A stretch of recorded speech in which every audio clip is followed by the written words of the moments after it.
The United States strike against Target in Sokoto State was largely symbolic to the United States.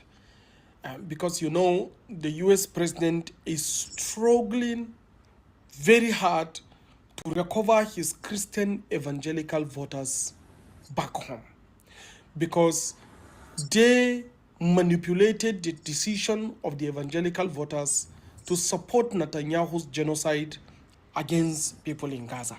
And eventually, the evangelicals became so angry that they were not known, that they were deceived into supporting an open genocide against innocent children. And that is why they are technically somehow withdrawing silently their support for the MAGA movement. So the only way the MAGA movement can show its support for the Christian crusade globally is to target places where they can now name a Christian operations. And that is why they did that on the Christmas day. You know what happened during the banger, right? On the 25th, on the night of the 25th day of Christmas, when you now be throwing out knockout and bangers all over the street? So that is exactly what the US president did for his evangelical supporters at home in the US. So it's largely for the benefit of his people at home than on the benefit of Nigerians. However, it has some positive outcomes in Nigeria, because so far what is reported on the media is about the attack in Jabo village at Tambuwa local government. That wasn't the only place where they struck. They actually struck Alwariye village in Tangaza local government and Al Qasim village in Tangaza local government. And these are credible Lakurawa hideout. So the chances that they hit and destroy these Lakurawa terrorists is also very, very high. This is also a positive development for Nigeria.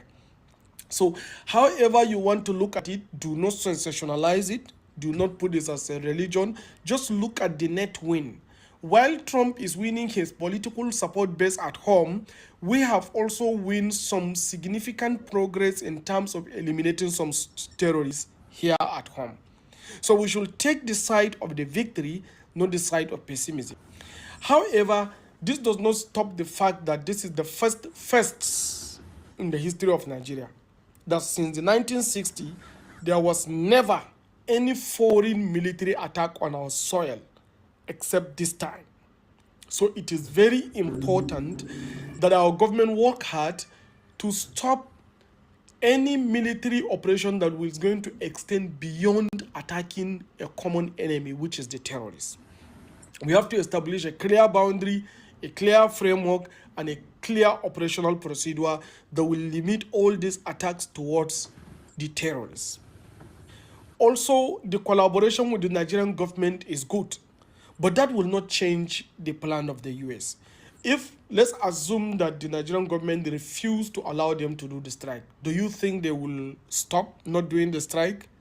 They will do that because they already have responsibility to protect as enshrined in the United Nations Global Convention on Terrorism.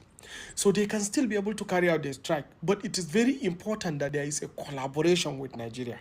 That is one of the good things that we have recommended from the beginning, that the US will do the strike regardless whether Nigeria wants it or not. But it pays Nigeria to collaborate with them so that you can direct them towards a critical area of operations where it will have impact. And I believe that is what the Nigerian government did by routing them towards the critical target of Lakurawas, and they hit the Lakurawa target in the area of Alwariye village and Al Qasim village in Tangaza local government, in addition to the attack that fell on the farmland in Jabo village at Tambuwa local government. So the attack could be symbolic for the US, but it has some positive outcomes for Nigeria. So therefore, let's look into the positive side and then also stop worrying about the pessimism.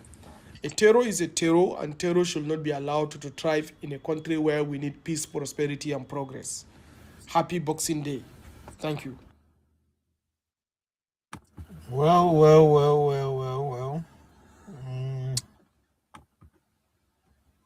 It's a debate in his summation, but I like the angle that he picked it from. It's an interesting one. And ladies and gentlemen, welcome to Honor Politics. To if you are here yesterday, I was my my professional sport, you know, psychology kicked in yesterday because I was, as a professional athlete, if you dey work out every day, you're always associated with pain. Every day when you wake up, you dey feel one muscle ache, muscle one way or the other. And any day when you wake up, you feel no pain, nothing at all. You begin to ask yourself if all is well. See? So yesterday I was kind of curious and worried at the same time. I was like, what's going on? Road to Christmas where, no complaint of fuel scarcity or too much of the height of transportation fare and all that kind of shit. Everyone was kind of calm. I was like, man, this is not normal. Not knowing that there's a gift from the United States later that night. But I think I had a section on this a couple of months ago. Let me see. What was that? This was about 8 months ago, and it was on April 16th when I did this episode. Over 60 Christians slaughtered in Nigeria. A genocide unfolds as the world remains silent. Well, not anymore. Not silent has been lit. Let me see where my mind was as at that day compared to today. 60 Christians have been murdered by Muslim Fulani terrorists in what is being called a genocide. Where is the global outrage? Well, Dumasani Washington, an expert on Christian persecution in Africa, joins us now. Dumasani, what can you tell us about this horrific event?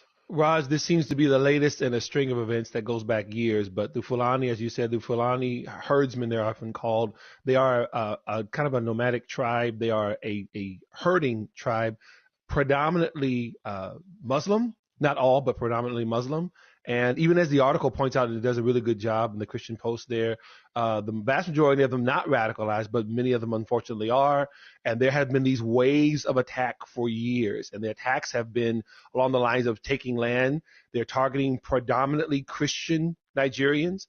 So they are slaughtering those people. They are doing all kinds of horrible, unspeakable things and then taking that land. And often it is dismissed within the Western media as land disputes, of course, those types of things. But it's really a religious war at its root. Well, you sent me something that I want to read.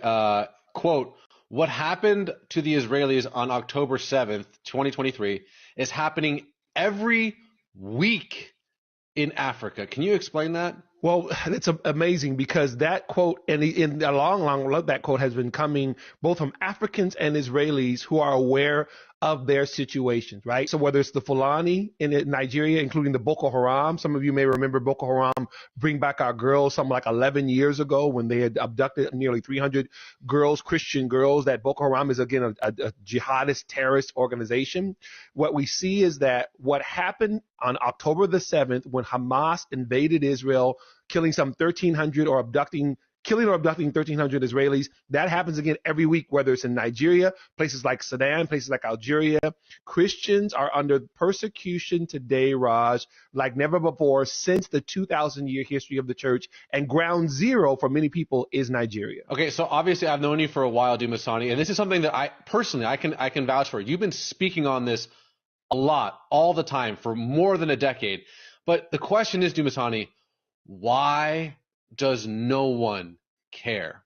It's such a multi-pronged answer, Raj. One of those is that, again, for us in the West, and especially the United States, we're comfortable, right? So media doesn't really discuss those types of things because it can be controversial, a religious war, a jihadist war. You get into the whole area of the kind of leftist Islamophobia. Somehow, if you say that, you're attacking Muslims. And of course, nothing could be further from the truth because, as you know, Raj, when that type of slaughtering happens regionally, Muslims also suffer. Christians, Jews, and other Muslims who are living peaceably, the jihadists don't really care about your religion or about what your espousing is. They're committed to a radicalized or very fundamental interpretation of Islam, which is either you convert or you die or you pay the jizya, which is the tax, right? So that's how they're approaching this. So because that whole topic can be somewhat uncomfortable for many Westerners, we generally leave it alone. And let me say this, even as a Christian pastor, even as you know, Roz, the Christian church often doesn't deal with it. Thank God for the Christian organizations and churches that do, but often because it can be controversial and it doesn't feel, I hate to be kind of warm and fuzzy, let's all kind of come together, they back up on it because you have to really deal with ugly things like mass rape and torture and genocide, and those things are really ugly, and most people, they don't really want to touch it. Unfortunately, our silence is actually fueling more of the genocide that's happening. Well, Dumasani, let me ask you this question. As someone who is intimately involved with everything that happens in this space of Christian persecution in Africa, obviously this story that we're talking about today is horrific. It's hard to imagine. But can you just maybe, for someone who might be new to the idea that Christians are suffering in Africa, can you maybe give us maybe a couple examples of things that have happened in the past decade or so that most folks just don't know about? Well, let's go back to the Boko Haram in Nigeria, for example. Over 10 years ago as well, not just to bring back our girls, Boko Haram pledged allegiance to Islamic State. Now, I want you to really think about that. They pledged allegiance to ISIS, even though ISIS, whether it's based in Iraq or in Syria, what they're saying is that we are in the same league. We are different teams with different jerseys, but we all play in the same league. And what is that league? It is a jihadist terrorism that seeks to either forcibly convert, or kill any religious minority, anyone who doesn't agree with them. And this is at epidemic proportions. It's the same thing as Al-Shabaab in Somalia, which also raids into Kenya, or the Janjaweed, which is in Sudan. These are different names, but it's the same thing that's happening. Hezbollah in Lebanon, Islamic Jihad in Gaza. What we're saying is that what our Israeli brothers and sisters are dealing with almost obviously every day around their borders is happening in various parts of the world, especially in different parts of Africa. Well, Dumasani, most people know you as Pastor Dumasani.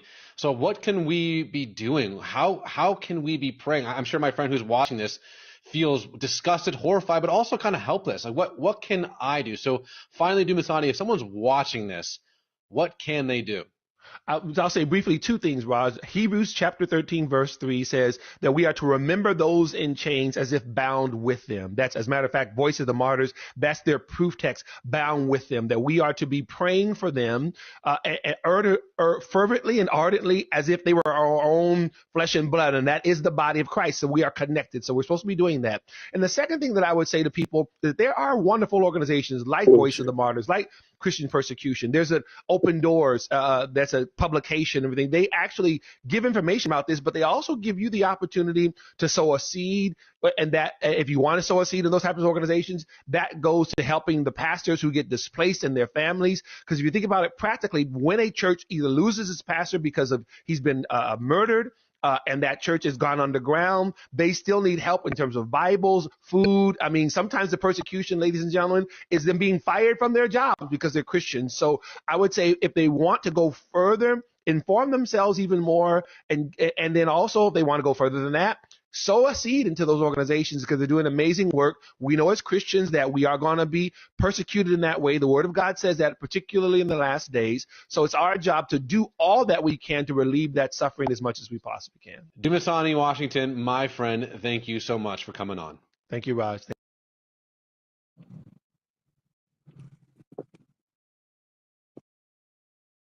But I actually want to talk about a couple of other things. In particular, one of the most important parts of President Trump's policy, and where I think President Trump's policy is most in accord with Christian social teaching and with the Catholic faith is that more than any president of my lifetime, President Trump has pursued a path of peace. And we very often, I think, ignore the way in which our foreign policy is either an instrument or an impediment to people all over the world being able to practice their faith. And we know, and as of course I learned in this breakfast last year, I believe there were some Nigerian priests who were being persecuted and were trying to protect their flock despite incredible persecution. We know that some of the biggest groups that are persecuted all over the world today are Christians. And the Trump administration promises you that whether it's here at home with our own citizens or all over the world, we will be the biggest defenders of religious liberty and the rights of conscience. And I think those policies will fall to the benefit of Catholics in particular all over the world.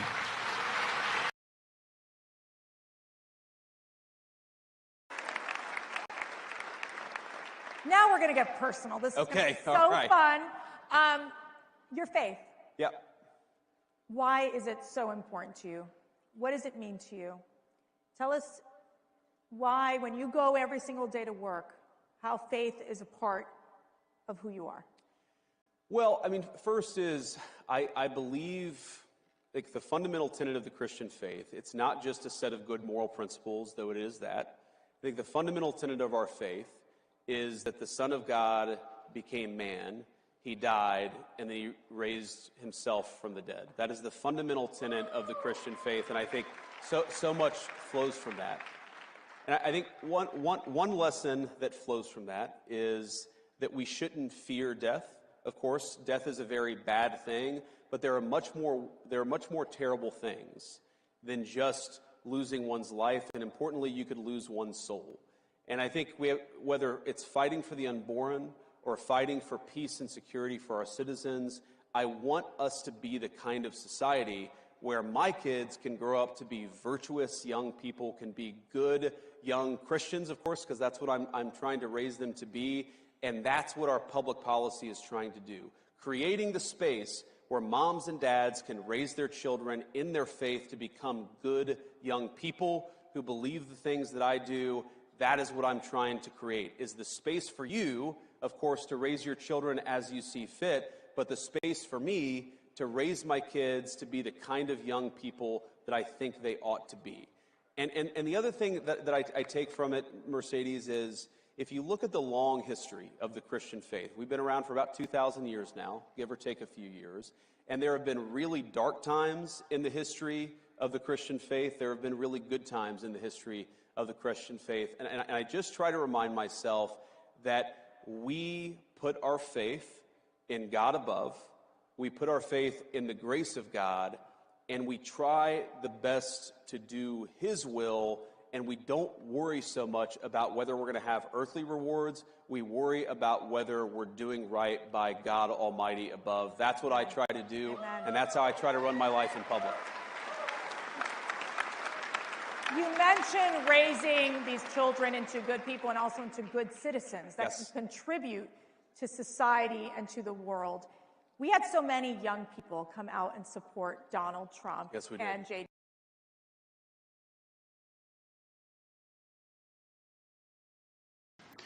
I look to Brussels, where EU commissars warn citizens that they intend to shut down social media during times of civil unrest the moment they spot what they've judged to be, quote, hateful content. Or to this very country, where police have carried out raids against citizens suspected of posting anti-feminist comments online as part of, quote, combating misogyny on the internet, a day of action. I look to Sweden, where 2 weeks ago the government convicted a Christian activist for participating in Koran burnings that resulted in his friend's murder. And as the judge in his case chillingly noted, Sweden's laws to supposedly protect free expression do not, in fact, grant, and I'm quoting, a free pass to do or say anything without risking offending the group that holds that belief. And perhaps most concerningly, I look to our very dear friends, the United Kingdom, where the backslide away from conscience rights has placed the basic liberties of religious Britons in particular in the crosshairs. A little over 2 years ago, the British government charged Adam Smith Connor, a 51-year-old physiotherapist and an Army veteran, with the heinous crime of standing 50 meters from an abortion clinic and silently praying for 3 minutes. Not obstructing anyone, not interacting with anyone, just silently praying on his own. And after British law enforcement spotted him and demanded to know what he was praying for, Adam replied simply, it was on behalf of the unborn son he and his former girlfriend had aborted years before. Now, the officers were not moved. Adam was found guilty of breaking the government's new buffer zones law, which criminalizes silent prayer and other actions that could influence a person's decision within 200 meters of an abortion facility. He was sentenced to pay thousands of pounds in legal costs to the prosecution. Now, I wish I could say that this was a fluke, a one-off crazy example of a badly written law being enacted against a single person. But no, this last October, just a few months ago, the Scottish government began distributing letters to citizens whose houses lay within so-called safe access zones, warning them that even private prayer within their own homes may amount to breaking the law. Naturally, the government urged readers to report any fellow citizens suspected guilty of thought crime. In Britain and across Europe, free speech, I fear, is in retreat. Who gets some of that money? Does that name ring a bell to anybody in the room? Because your money, $697 million annually, plus the shipments of cash funds madrasas, ISIS, Al-Qaeda, Boko Haram, ISIS Khorasan, terrorist training camps. That's what it's funding.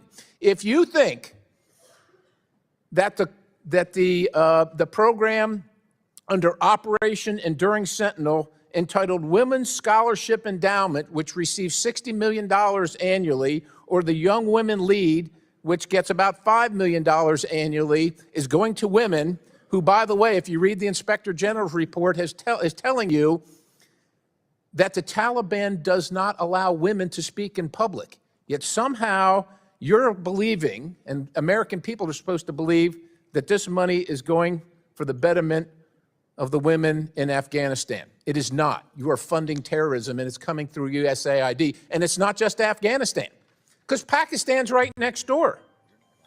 USAID spent $840 million in the last 20 years on Pakistan's education-related program. It includes $136 million to build 120 schools, of which there is zero evidence that any of them were built. Why would there be any evidence? The Inspector General can't get in to see them. But you know what? We doubled down and spent $20 million from USAID to create educational television programs for children unable to attend the physical school. Yeah, they can't attend it because it doesn't exist. You paid for it. Somebody else got the money. You are paying for terrorism. This has got to end. I yield, Mr. Chairman.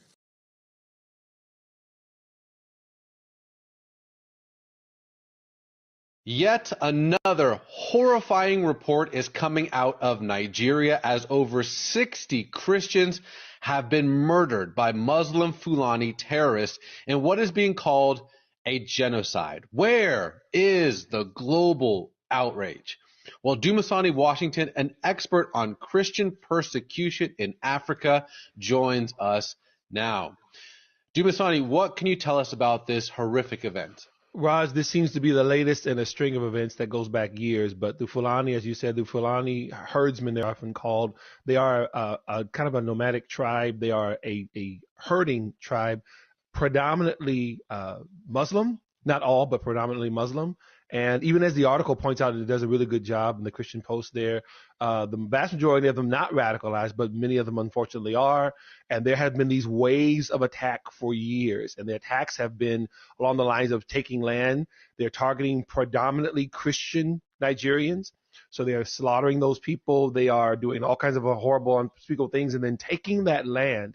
And often it is dismissed within the Western media as land disputes, of course, those types of things. But it's really a religious war at its root. Well, you sent me something that I want to read. Quote, what happened to the Israelis on October 7th, 2023 is happening every week in Africa. Can you explain that? Well, it's amazing because that quote, and in the long, that quote has been coming both from Africans and Israelis who are aware of their situations, right? So whether it's the Fulani in Nigeria, including the Boko Haram, some of you may remember Boko Haram Bring Back Our Girls, something like 11 years ago when they had abducted nearly 300 girls, Christian girls. That Boko Haram is, again, a jihadist terrorist organization. What we see is that what happened on October the 7th when Hamas invaded Israel, killing some 1,300 or abducting 1,300 Israelis. That happens again every week, whether it's in Nigeria, places like Sudan, places like Algeria. Christians are under persecution today, Raj, like never before since the 2,000-year history of the church. And ground zero for many people is Nigeria. Okay, so obviously I've known you for a while, Dumasani, and this is something that I personally I can vouch for. You've been speaking on this a lot, all the time, for more than a decade. But the question is, Dumasani, why does no one care? It's such a multi-pronged answer, Raj. One of those is that, again, for us in the West, and especially the United States, we're comfortable, right? So media doesn't really discuss those types of things because we can be controversial, a religious war, a jihadist war. You get into the whole area of the kind of leftist Islamophobia. And somehow, if you say that, you're attacking Muslims. And of course, nothing could be further from the truth because, as you know, Raj, when that type of slaughtering happens regionally, Muslims also suffer. Christians, Jews, and other Muslims who are living peaceably, the jihadists don't really care about your religion or about what your espousing is. They're committed to a radicalized or very fundamental interpretation of Islam, which is either you convert or you die or you pay the jizya, which is the tax, right? So that's how they're approaching this.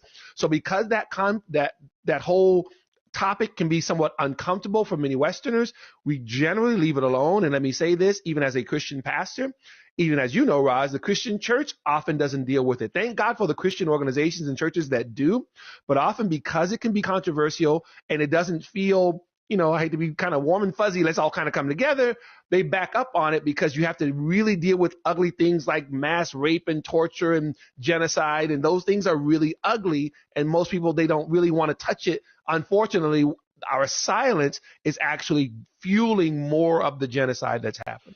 Well, Dumasani, let me ask you this question. As someone who is intimately involved with everything that happens in this space of Christian persecution in Africa, obviously this story that we're talking about today is horrific. It's hard to imagine. But can you just maybe, for someone who might be new to the idea that Christians are suffering in Africa, can you maybe give us maybe a couple examples of things that have happened in the past decade or so that most folks just don't know about? Well, let's go back to the Boko Haram in Nigeria, for example. Over 10 years ago as well, not just to Bring Back Our Girls, Boko Haram pledged allegiance to Islamic State. Now, I want you to really think about that. They pledged allegiance to ISIS, even though To a Fox News alert, President Trump announcing the U.S. military has carried out strikes against ISIS terrorists in the northwest Nigerian region in response to the killing and kidnapping of Christians in the region. And this comes amid fears of an ISIS resurgence following deadly attacks overseas. Senior White House correspondent Peter Doocy joining us now from the nation's capital with the latest. Good morning, Peter.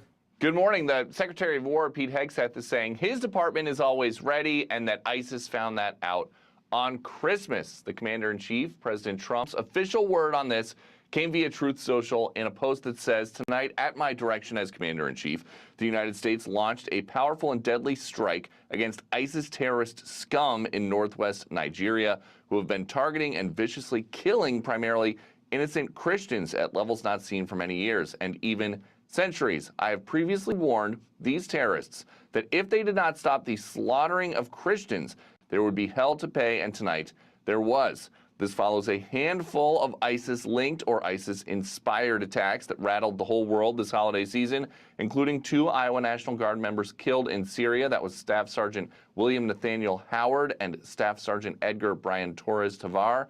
And then a pair of incidents targeting Christians in Nigeria at a church on November 18th, and then the kidnapping of 315 St. Mary's students in Nigeria who have all now been fully accounted for. The Bondi Beach terrorists are also believed to have ISIS links. And when you look at this president, Donald Trump, for a lot of his second term, when he talks about the United States military might, he refers back to his first term when he ordered a huge campaign against ISIS that basically took ISIS out globally for years. And so this is not something the Trump administration wants to see bubble back up, which is why we are getting word about an overwhelming military campaign in Africa overnight.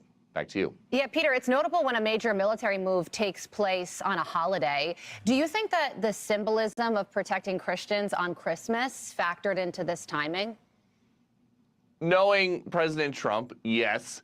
And, he's got Raising Cane as the chairman of the Joint Chiefs. He is the person that President Trump credits with coming up with the idea of basically the way that they quickly and decisively took out ISIS in his first term. The president always tells this story about how he was getting a briefing from some military advisors and they said it was going to take months or years to take out ISIS. He talked to Dan Kane, who is now the chairman of the Joint Chiefs, and he came up with a way to do it in weeks or months. And then that was that. And so, yes, the symbolism of doing this on Christmas should not be ignored. Hey, Peter, is there any indication that there will be more dialogue between the White House and the Nigerian president? I mean, remember, over the past year, we've seen Nigeria's leadership sort of downplaying that there's a problem there when we've obviously seen what's unfolding in Nigeria. And now this strike sort of coming on a surprise level. Do we anticipate further engagement, any meetings set? We don't have any word about any kind of engagement like that, like you're asking about. And based on President Trump's statement, it would seem like President Trump isn't really eager to engage until ISIS terrorists are basically out of the equation. Peter, you and I have had a chance to cover the White House for quite some time. I'm just curious, in your experience, have you seen anything like this? Is this atypical from your perspective? And what, if anything, might we expect to happen beyond what has already transpired? No, this would be consistent with President Trump's MO, which is to address the threats that global terrorists pose without putting American troops on the ground. There were obviously troops in harm's way while they were carrying out this attack last night on the ISIS terrorists, and there is no reason to think that anybody had any injuries on the U.S. side. But President Trump's MO is use American military might from as far away as possible and not put any more American boots on the ground, which is what happened last night. Yeah, and the fact that he carried out these attacks in coordination with the Nigerian government is key. And exactly. As you said, one of his greatest achievements was crushing the Islamic State caliphate in his first term, and he's not going to let it bubble up again, that is for sure. Peter Ducey, live for us in Washington. Peter, thank you. Thanks, Peter. Thanks, Peter. And take a look at this comment from UN Ambassador Mike Waltz. He posted, "Merry Christmas to the Christians in Nigeria and around the world who know tonight that the President of the United States will fight for them." I'm Steve Ducey. I'm Brian Kilmeade. And I'm Ainsley Earhart. And click here to subscribe to the Fox News YouTube page to catch our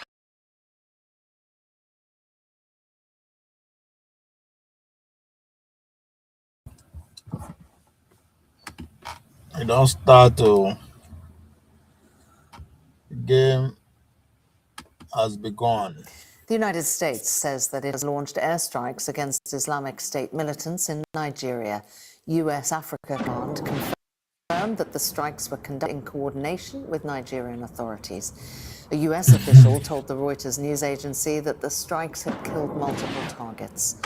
Well, they took place in the northwest of the African nation. They were specifically targeted at the state of Sokoto, that is located on the border between Nigeria and Niger. President Trump announced news of the strike on social media, saying, "Tonight, at my direction as Commander-in-Chief, the United States launched a powerful and deadly strike against ISIS terrorist scum in northwest Nigeria, who have been targeting and viciously killing primarily innocent Christians at levels not seen for many years and even centuries."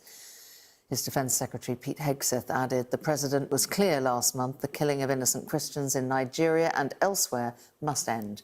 The Department of War is always ready, so ISIS found out tonight on Christmas. Our Africa correspondent Yusra El-Bagir has the latest. We do know that these strikes were carried out in coordination with the Nigerian government. The Nigerian Foreign Ministry has come out to confirm the security cooperation with international partners, including, they said, the United States of America, in addressing the persistent threat of terrorism and violent extremism. The Nigerian government is in a difficult position because they have to firstly accept this coordination and this cooperation with the US in order to get ahead of their growing terrorism problem.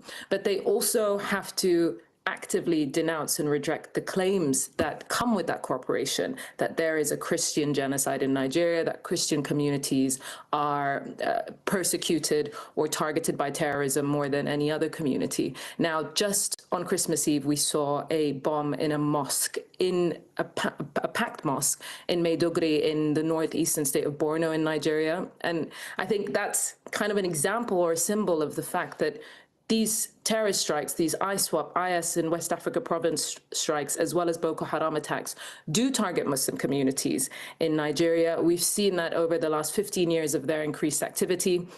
So while these strikes may have been a successful move, may have been successful coordination, they also come with President Trump saying that they've targeted ISIS terrorist scum in northwest Nigeria who've been targeting and viciously killing primarily innocent Christians at levels not even seen for many years, he said, and even centuries. And these kind of statements are expected from the Trump administration. He's been repeating them for the last few months, and in November he did threaten military intervention. What is also interesting on the US side is how will MAGA factions respond to more foreign military intervention from the US. In just the span of a week, we saw him target ISIS, carry out ISIS strikes and hit ISIS targets in Syria at the end of last week, then hitting another tanker, and now these strikes in Nigeria. And I think this kind of does undermine his America First approach. And we've seen defections by Marjorie Taylor Greene. We've seen Trump loyalists come out and actively say that they don't want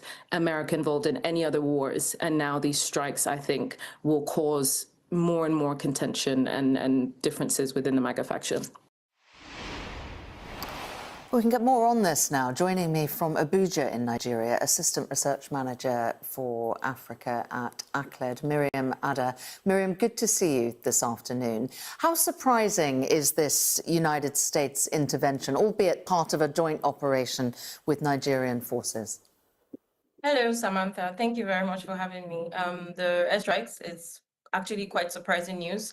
I'm sure that the Nigerian population too is very, very surprised by this news because over time, the Nigerian government has prided itself in the fact that its defense policy includes that we do not accept foreign military intervention on Nigerian soil. And so this is the first of its kind for such a long time. And so it's quite surprising to hear. Yeah, and are Nigerians in general comfortable with this sort of thing? I mean, it raises all sorts of questions, not least about Nigerian sovereignty, doesn't it? Of course it does. And however, the acceptance within the Nigerian population is mixed. Because on one side, you have people who insist that there's a genocide going on and have been pleading for US intervention. And then on the other side, you have people who say that there isn't actually a genocide. Rather, we have both Christians and Muslims getting killed alike. And so it's a situation where civilians are getting attacked regardless of religion, and it should be tackled in that regard. So the response to these airstrikes would also be divided on the lines of whether or not there is support for the genocide claims or not. It seems that most analysts have observed a rise in terror activity, growing terror network. To what extent do you think these strikes are going to quell that terror threat?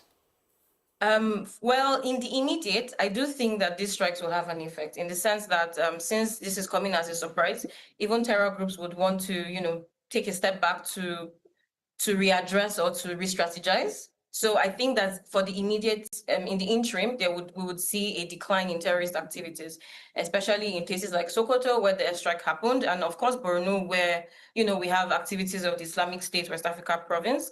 However, I'm not sure what the situation would be in the northwest in the north central rather of Nigeria, where you have Plateau State, which is and Benue State, where you've had more attacks on indigenous communities by claimed Fulani pastoralists in the past.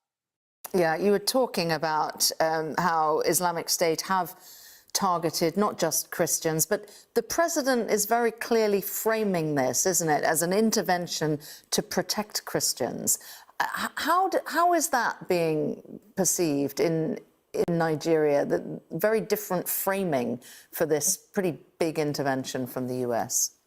Well, to understand the Nigerian context is to first know that Nigeria is a complicated country in the sense that we're divided largely on religious and ethnic lines. And also you find that the North is largely Muslim, while the South is largely Christian. And so in that sense, if you think about it like that, you would see that you have a more Muslim population in the North, not to say that Christians do not live or exist in the North as indigenous groups.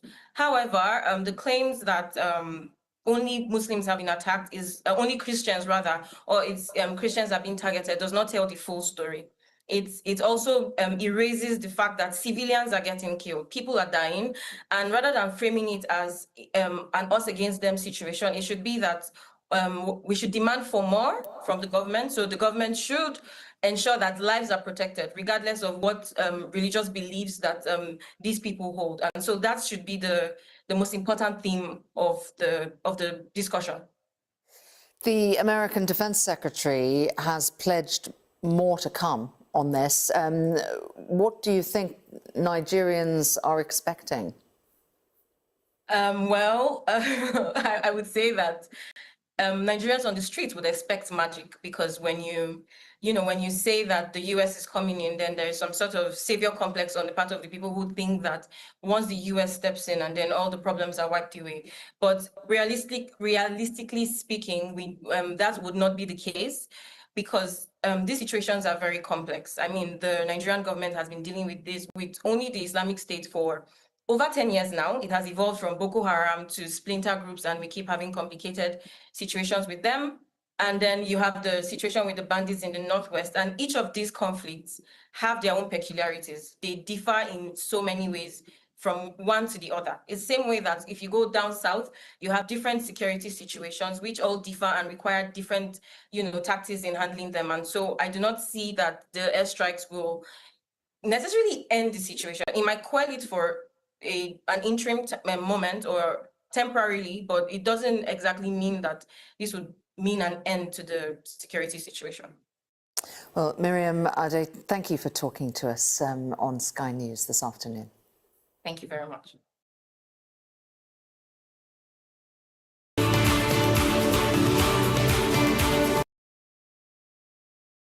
Maria did not speak as if she's in Nigeria. She spoke like someone, spoke like third party. I am sure Nigeria will be shocked. Bitch, you are in Nigeria. What the heck?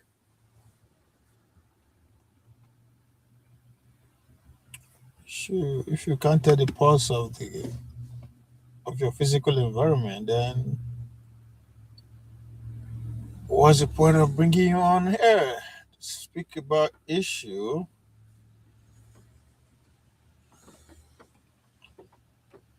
I don't know. I don't know why people.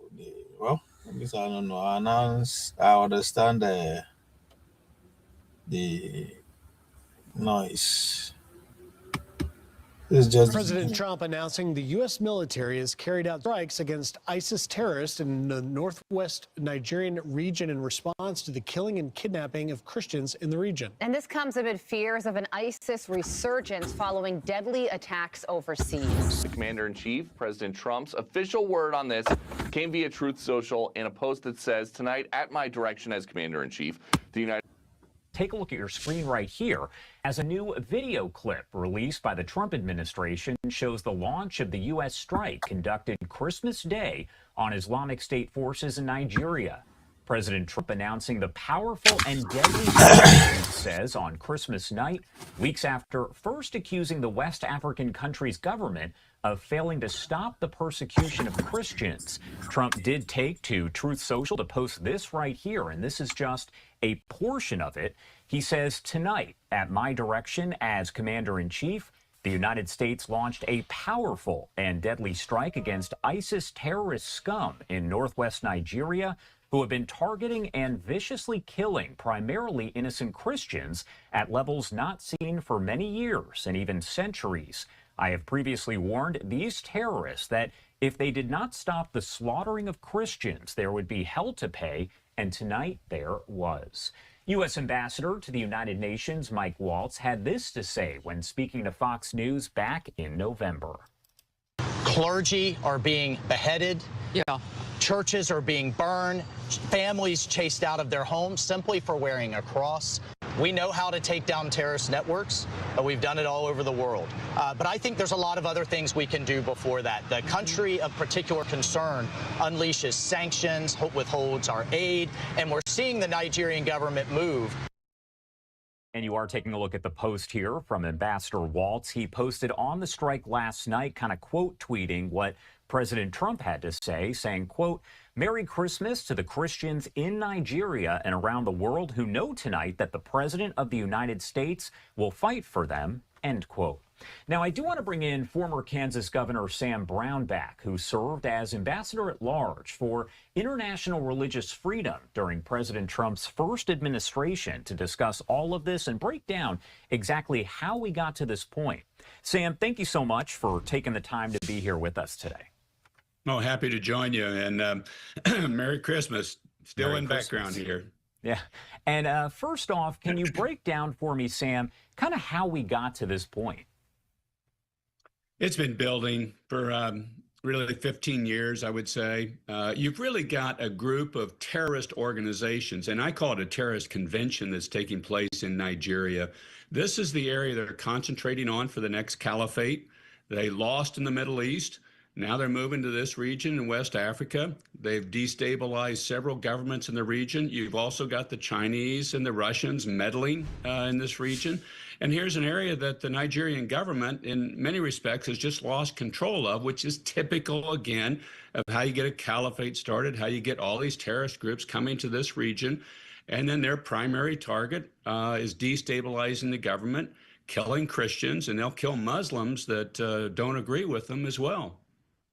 And right here, as we pop this up, this is a post from U.S. Africa Command, AFRICOM. They say, at the direction of the President of the United States and the Secretary of War, and in coordination with Nigerian authorities, U.S. Africa Command conducted strikes against ISIS terrorists in Nigeria on December 25th, Christmas there. And again, we're learning all of this information, but there are still so many questions. Can you talk about which ISIS-affiliated group is operating there in Nigeria and how active it's been recently? You talked about how this has kind of been developing over time. You've got multiple groups, and then the groups themselves will splinter. You've got ISIS West Africa, you've got Boko Haram that's operating in the region, you've got ISIS Sahel, which is just that region that's operating. So you've got multiple ones that are operating in the region. Like I say, it's just really this gathering of terrorists that have decided this is the real place we can go next. What I admire really about the president's decisive action here is that's exactly what's needed to prevent this caliphate from building. You could end up, if you don't get aggressive action here, of a caliphate of 250 million people spread throughout West Africa by all these various terrorist groups just operating, pushing, getting more people recruited into it. And it's widespread killing that's been taking place for over a decade now. This has really got to be decisive. It's got to be aggressive. And the sooner you can get on top of it, the more likely it is that you're going to stop the caliphate from getting formed. When you talk about Christmas Day specifically, again, we're talking about the persecution of Christians, and we get this announcement from President Trump that the strikes have been made there on Christmas Day into Christmas night. What is the significance overall of that? Do you think that was done on purpose? I do. And normally Easter and Christmas are a couple of the most deadly days for Christians around the world in these countries where Christians get persecuted, like Nigeria. Nigeria is the most deadly country to be a Christian in the world. And this has been building, as we've talked about earlier. So I think the president's just sending a clear message. You normally kill a bunch of Christians on Christmas. We're going to strike back at you on Christmas so that you feel what you've been giving to Christians all this time. And I think it's a message to these terrorist groups around the world that persecute Christians. We're going to stand up. We're going to fight for them. When you talk about just what could happen here as the days progress, is there any sort of danger now of retaliation against U.S. personnel anywhere across the region, across the country there, across the world as a result of this? What would you say? No, there is. We better be on heightened alert, particularly in those places that are on the front line type of countries, like this Middle Belt in Africa is one that you certainly would want people to be on high alert at this point in time, because they're going to say, we want to retaliate. Some of these groups want to draw the U.S. Into this, and this is kind of a showing of their abilities that they claim as jihadists. But yeah, you really want to be on alert at this point in time. And you don't know how much armament these groups have from Iranians, how much they've connected with them, how much they've connected with other countries that can supply them weaponry. As far as U.S. relations there with Nigeria, where does all of that stand? And did Nigeria help out with this? Does this have any sort of impact on the U.S.-Nigeria relationship? When talking, of course, not about ISIS in Nigeria, but the Nigerian government. I was pleased to see that this was done in cooperation with the Nigerian government. I was concerned that we were just going to go in and they were going to go, wait a minute, we don't want this. They are losing control of the country. That's one of the big problems. There have been 3 countries where regimes have fallen in that very region of that Sahel. So this is not, some sort of moot question. This is in the air and it's in the region and the atmosphere. So them working with the United States hopefully will help stabilizing. But long term, the Nigerian government has to get serious about protecting these Christians in their own country. They've been slaughtered, they've been killed, they've been pursued, they've been hunted down, they've been kidnapped. Schoolgirls have been kidnapped for a long period of time. And the Nigerian government has been feckless in their response. So I think we've really got to get at a long-term solution in this situation, not just some military strikes, which are important and show the resolve of the United States on this, but we've really got to get at this on a long-term basis and allow the Christians to be protected in Nigeria and throughout that region. And this is actually from Secretary of Defense Pete Hegseth, who also is known there as the Secretary of War in the Trump administration. The president was clear last month the killing of innocent Christians in Nigeria and elsewhere must end. The Department of War is always ready, so ISIS found out tonight on Christmas. More to come. Grateful for Nigerian government to support and cooperation. Merry Christmas. As far as all of this developing, is there anything that maybe people misunderstand about all of this, the entire situation as it does develop? I think it's easy to misunderstand the gravity and the magnitude of the potential problem in this region. This thing is a powder keg. You get another caliphate established where terrorists can operate freely, that's going to spread all over the world. It's certainly going to hit into Europe, and it's going to hit our targets overseas for sure. You don't want that to happen. You want to get on top of that before that does happen. I think people sometimes look at this and just say, well, okay, President Trump's motivated to protect Christians. He's just doing that. This is a much bigger issue, and we've really got to get on top of it before you see your next Afghanistan that starts blooming and sending terrorists everywhere. And I want to pop this up right here. This is coming in from our friend Lucas Tomlinson over at Fox News saying U.S. forces have launched airstrikes in Nigeria, Somalia, Syria, Yemen, Iran, the Caribbean, and the Eastern Pacific this year.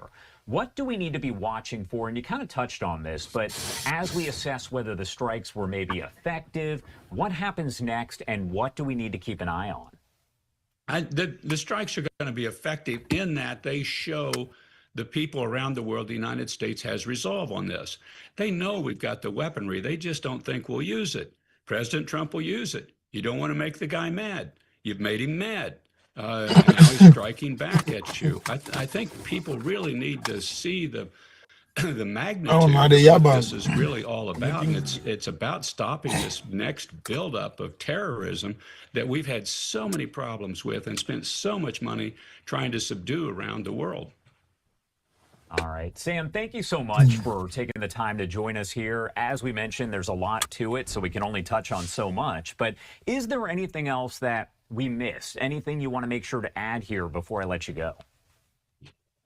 Just how important the very concept of religious freedom is for civilization around the world. Religious freedom guarantees the right of everybody to practice their faith wherever they are, whoever they are.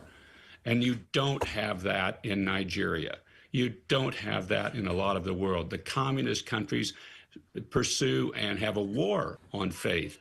This is really one of those tectonic plates between civilizations, is whether you grant religious freedom and protect religious minorities or you don't. And I think you're going to see that come into much sharper focus in the months and years ahead. All right, Sam, thank you again for being here with us and helping to break it all down. We definitely appreciate it, and I'm sure we'll have you back very soon. My pleasure. God bless. Overnight, American forces launched a major attack on suspected terrorist camps in the northwest of the country. The United States president claims many terrorists were killed. Take a look at your screen right here. You don't want to make the guy mad. You've made him mad. And now he's striking back at you. I think people really need to see the magnitude of what this is really all about. And it's about stopping this next buildup of terrorism that we had so many problems with and spent so much money trying to subdue around the world. All right, Sam, thank you so much for taking the time to join us here. As we mentioned, there's a lot to it, so we can only to see the magnitude. They know we've got the weaponry. They just don't think we'll use it. President Trump will use it. You don't want to make the guy mad. You've made him mad. And now he's striking back at you. I think people really need to see the magnitude. What happens next, and what do we need to keep an eye on? The strikes are going to be effective in that they show the people around the world, the United States has resolve on this. They know we've got the weaponry. They just don't think we'll use it. President Trump will use it. You don't want to make the guy mad. You've made him mad. And now he's striking back at you. I think people really need to see the magnitude of what this is really all about. And it's about stopping this next buildup. On high alert at this point in time, because they're going to say, we want to retaliate. Some of these groups want to draw the U.S. Into this, and this is kind of a showing of their abilities that they claim as jihadists. But yeah, I really want to be on alert at this point in time. And you don't know how much armament these groups have from Iranians, how much they've connected with them, how much they've connected with other countries that can supply them weaponry. As far as U.S. relations there with Nigeria, where does all of that stand? And did Nigeria help out with this? Does this have any sort of impact on the U.S.? The White House accusing China of unfair trade practices regarding semiconductors. Take a look at your screen right here as a new video clip released by the Trump administration shows the launch of the...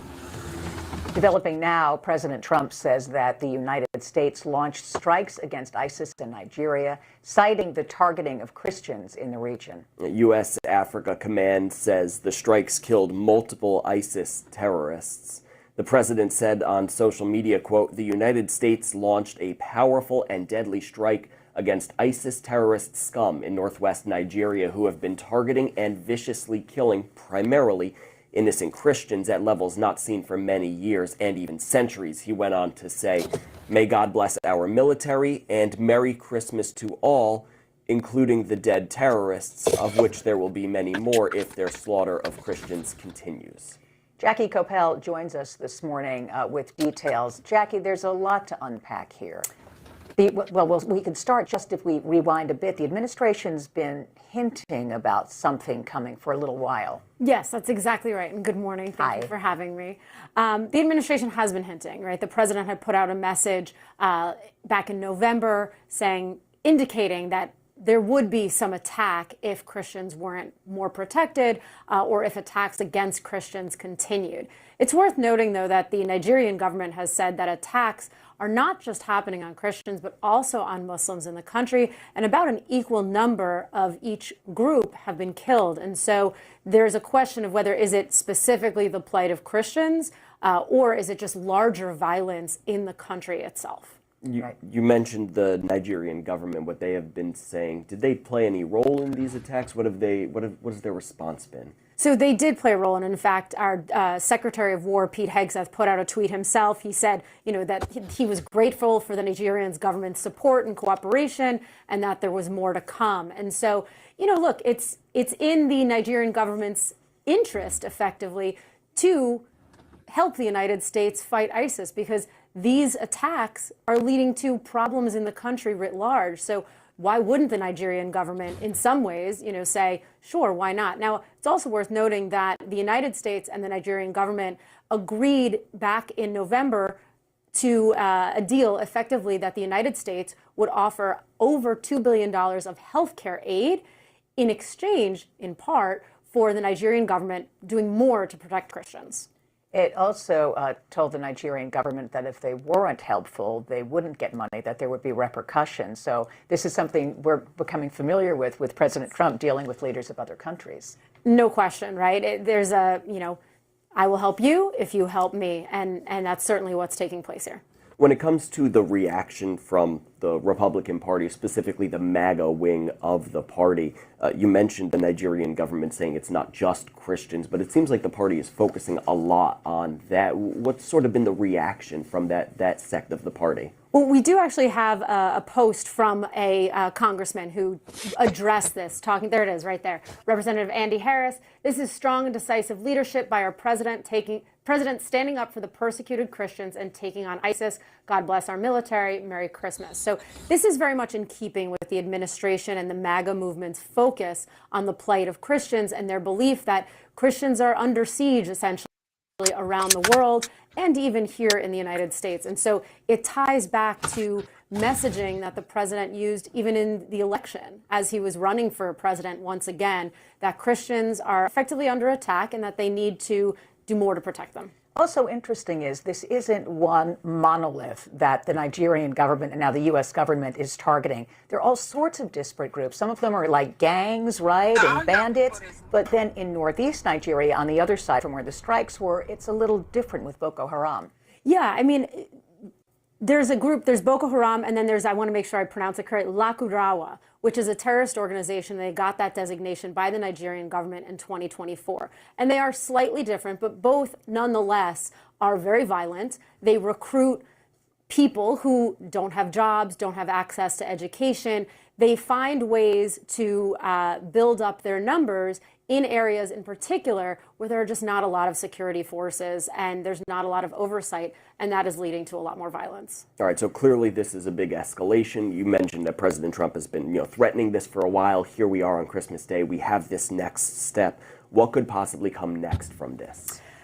Remains to be seen. What we want to look at effectively is we want to see what the response is internally, right? You want to see, do these groups have their own counter response, or do they get the message saying, if we continue to persecute people, and Christians in particular, that could rain more terror, as it were, by the United States and in concert with the Nigerian government. So I think we have to do is see if there's a response and see if these strikes were effective. And one last thing, this whole designation, what's the formal designation of Nigeria now that the United States has given it? Oh, it's got a formal name. Country of particular concern. Thank you so much. There you go. That does mean certain things will start, right? Like different talks about policy and how to proceed, and Congress is supposed to get involved. It could be. I know that Senator Ted Cruz has raised his concerns regarding the plight of Christians as well. So yes, there are conversations, but this sort of cooperation, as it were, between the Nigerian government and the United States government certainly goes a long way toward helping that designation perhaps be less powerful. And it allows the Nigerian government to sort of continue moving forward. Lucifer, you said the way this guy analyzed Nigeria makes me ask myself, which Nigeria are they talking about? The Nigeria that their tax money is supported? Is that the Nigeria that you know? Or you know a different Nigeria? They are talking about the Nigeria that their tax money is supported. I mean, they listen to the lingui franca, the words that they are using. Oga said, evidence Nigeria is a failed state. I don't know. I don't know if you say Nigeria is a failed state. Is Iran a failed state? It was a three-way bomb for Iran too now. Cooperation, cooperation. Well, how do you? This is bigger than this. For me, this is what this is what they call class of civilization. This is much more bigger than the dollar amount. I mean, let's go back to check some evidence out. What's going on here? What's going on here? Let's go back to the document, the almighty document. You know, there is a. I like the okay. First of all, let's listen to this guy. I don't know why I don't listen to this guy. Listen to this guy. The United States strike against target in Sokoto state was largely symbolic to the United States. Because the US president is struggling very hard to recover his Christian evangelical voters back home, because they manipulated the decision of the evangelical voters to support Netanyahu's genocide against people in Gaza. Donald Trump will not kill my The Christmas. evangelicals became so angry that they were not known that they were deceived into supporting an open genocide against innocent children. And that is why they are technically somehow withdrawing silently their support for the MAGA movement. So the only way the MAGA movement can show its support for the Christian crusade globally is to target places where they can now name a Christian operation. And that is why they did that on the Christmas day. You know what happened during the banger, right? On the 25th, on the night of the 25th day of Christmas, when you now be throwing out knockout and bangers all over the street. So that is exactly what the US president did for his evangelical supporters at home. So it's largely for the benefit of his people at home than on the benefit of Nigerians. However, it has some positive outcomes in Nigeria, because so far what is reported on the media is about the attack in Jabo village at Tambuwa local government. Now, that wasn't the only let's place pause where they on stopped. that for a minute. They actually You see, say the guy analyzed the civilization part well, right? How they need to, appease the evangelical. That is the Christian side. And I keep saying it at every chance I get, that the Christian religion is metamorphosis into what? Capitalism. And again, I think I make this point on Dr. Damiji that 3 points supports before things keep Western civilization spreading, right? Christianity is one of them. Capitalism is one of them. Power, Muslim, military is one of them. Technology is one of them. All these things have one thing in common: ego, finance. So, if those way they argue about how Muslim religion is too violent in terms of if you no agree, we kill you. It's the same shit these people are doing, right? It's the same thing. But anyway, if you think, let's go to the, let me take you guys to I go to treat to now my followers especially now. I need to restructure the way I present I keep us updates. It seems as if I'm always spot on in my conspiracy theorist. Let's go to the document that spell this out in black and white. That's the National Security Strategy 2025 on Africa. First of all, George, I see what you said. You said Iran did not invite openly say they should come invite. I agree. I agree. I agree, but my point is Nigeria don't need to invite them. Right? Nigeria now don't need to. Let's face the facts. At this point of the game, they don't need invitation. All right? They don't give a fuck about your invitation. They do whatever the fuck they want. That's the whole point of being a world power. When Donald Trump started this administration, it started by you get one meme that he was throwing around. That meme, fuck around and find out. That's it. You fuck around, you find out. And as far as they are concerned, Nigerians are fucking around by allowing China to be tiptoeing, but at the same time also allow Islamic civilization to be spreading like a weed. All right, because if we want to narrow it to the source, the real concern of the Western civilization is Islamism and what? And Confucius ideology, which is the Chinese. Both of them are spreading like a weed. When Lucifer don't finally run around market, buy, don't cook that rice, once see that she will spread. Only I will spread for grand. Finish that rice. That's why she no agree. Even though in tutorials she dey cook. Even to say come and chop, no good day. It's okay. So this is how the Western civilization are approaching everything. So they will find story, they will find reason to just put everything together, right? But at the core of it is Western civilization against the Confucius ideology and the Islamic ideology. So this is where we are. It's 2 against 1, if you want to ask me. Not 2. I don't know. Is it 2 against 1? No.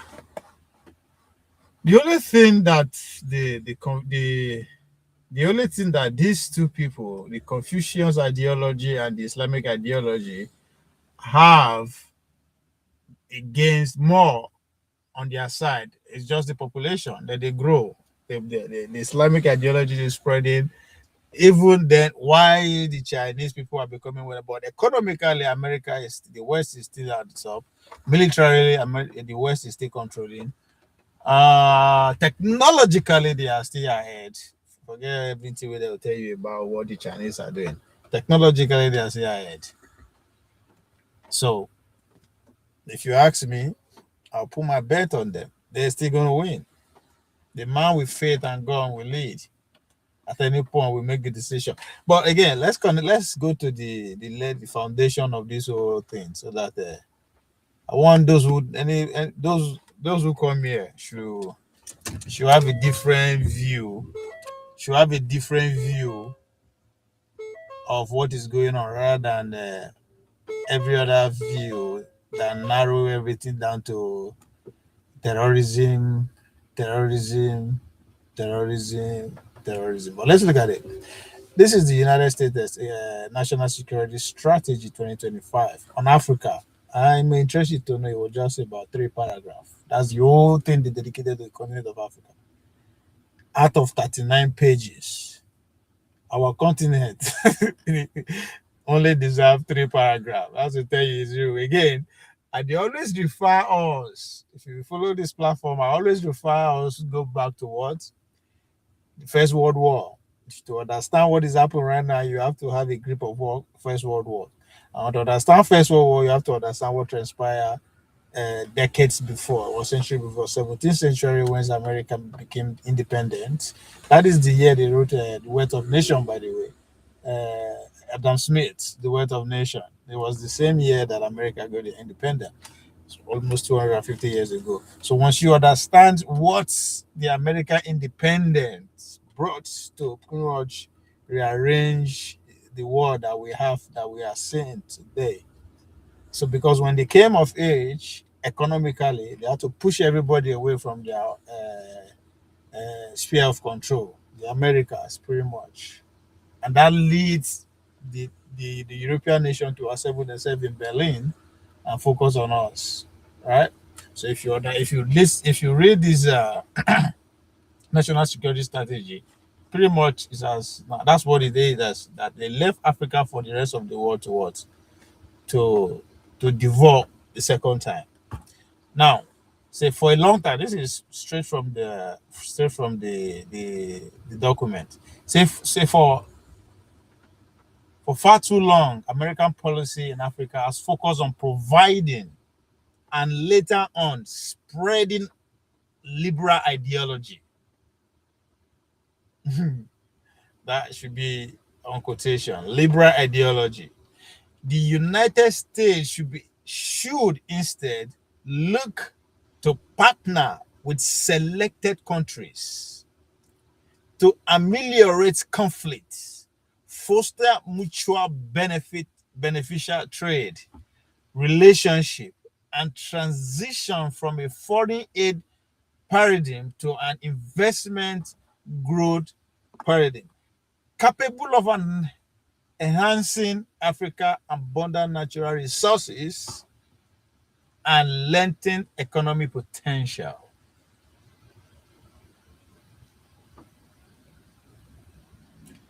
You see, two things here.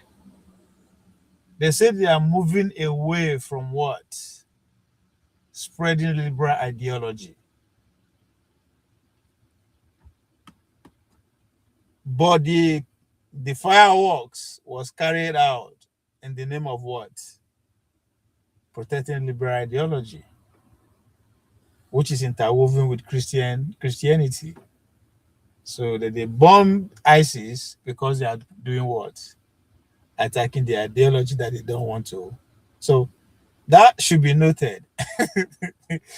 So because as time goes on, it will become clearer that this is pure civilization conflict. All right. Then on that same paragraph again, there's a followed by saying the United States should instead look to partner with selected countries to ameliorate conflict and foster mutual beneficial trade, relationship, transition from a foreign aid paradigm to investment growth paradigm, capable of enhancing African growth and natural resources and letting economic potential. So those we see they argue, we never see understand that. Again, the second benchmark of all this outside the civilization is what? Resources. Because you need resources to power whatever ideology you have, to power your civilization, for you to survive.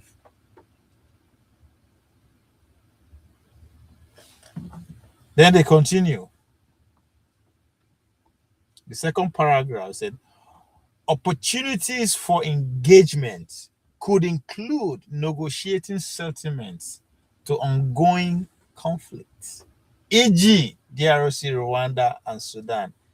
3 days ago, we talked about how foreign and Western investments are tripping into Sudan and DRC. All right. So they will partner with countries to resolve or to negotiate a settlement. Negotiate a settlement. And not the head the other. If you don't want to stop on a problem, we not stop on board. As far as they are concerned, you all need to put your act together because we are here for business. We don't get time for shenanigans. So they are ready to negotiate settlements on the ongoing conflict, e.g., DRC, Rwanda, Congo, and preventing new ones, e.g., Ethiopia, Eritrea, Somalia, as well as action to amend our approach to aid and investments. They don't amend that already, in case you don't know. Instead of coming through NGO, the State Department is giving money straight towards to train a military or whatever. Now, they say, e.g., the African Growth and Opportunity Act, AGOA. I talked about AGOA here, which pretty much eliminates, pretty much tax-free, trade-free zone, and that's what it's about. So that's the opportunity you get as an African. If you want to export or take anything to Africa or bring anything from that place, you pretty much get duty-free and all those kind.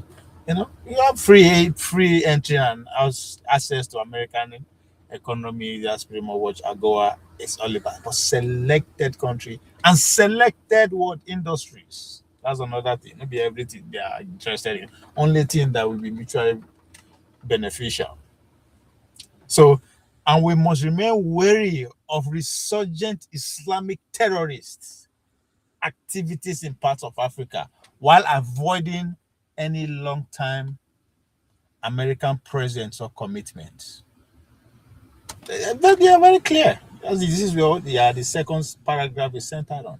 We only do trade with selected people with the fact we know that this country, whatever problem they are going through, we are ready to settle it. They are ready to settle our problem. Whatever the problem, which isn't that terrorism be our problem, Abi. All of us they cry. Yeah, it's a terrorism. Our problem is terrorism. Not that we are crying, it was obvious. So they will come to settle it so that they can do business. They can, Now, we continue.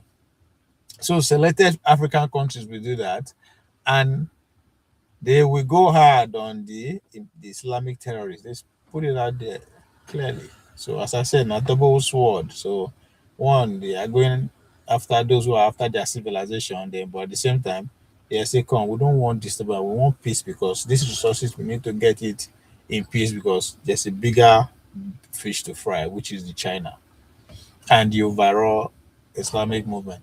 Anyway, so the last paragraph said the United States should transition from an aid-focused partnership with Africa to a trade and investment-focused relationship, favoring partnership with capable, reliable states committed to opening their markets to U.S.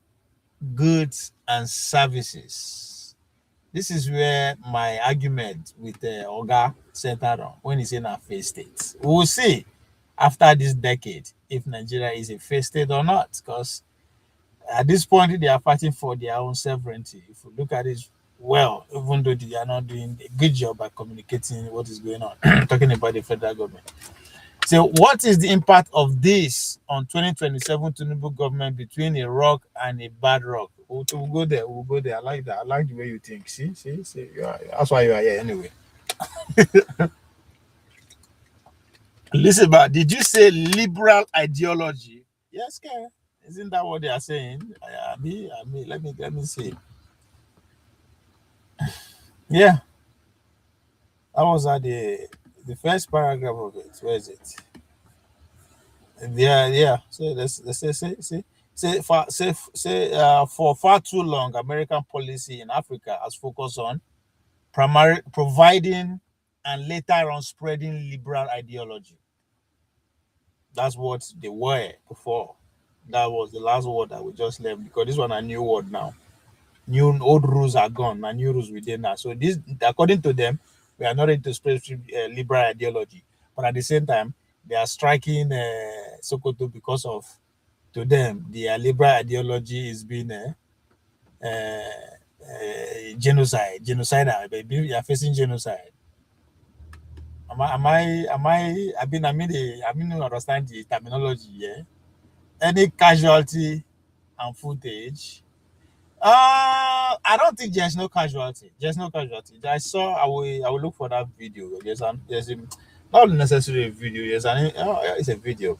Don't mind me. I don't know. I'll look for it. I think that whether Arise or channels were interviewing people from the Sokoto, and they confirmed there is no casualty and all that kind of shit yet. But we don't know, Where was I? Let me finish the last paragraph.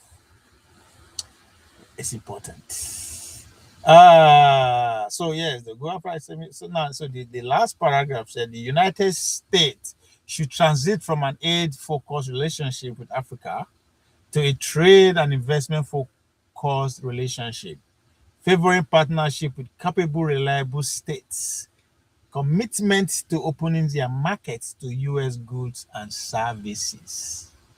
So does that mean our leaders are still drawing their two left leg? They never see open their nyash where they open your nyash so that we can fucking around. That's exactly what they are saying.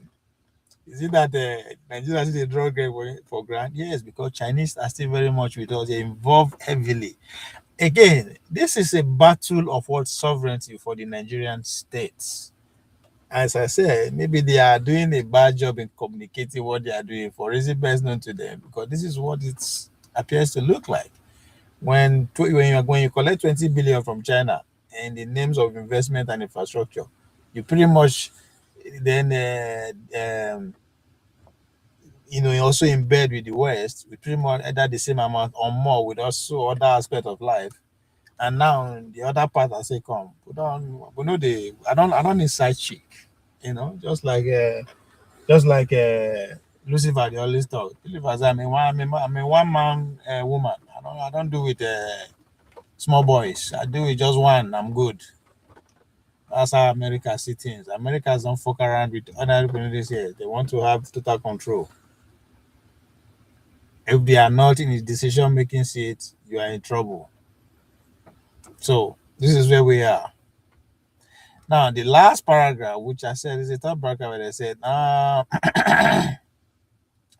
say an immediate area for U.S. investment in Africa with prospects for a good return on investment include the energy sector, the critical mineral development of U.S.-backed nuclear energy, liquid petroleum gas, and liquefied natural gas technologies can generate profit for U.S. business and help us in the competition for critical mineral and other resources. This is it. Natural liquid gas, when I get them plenty. After all, some people say, me they can't take them, me then leave them alone, me then leave. No, it's not just that. Not just that. It's not just that.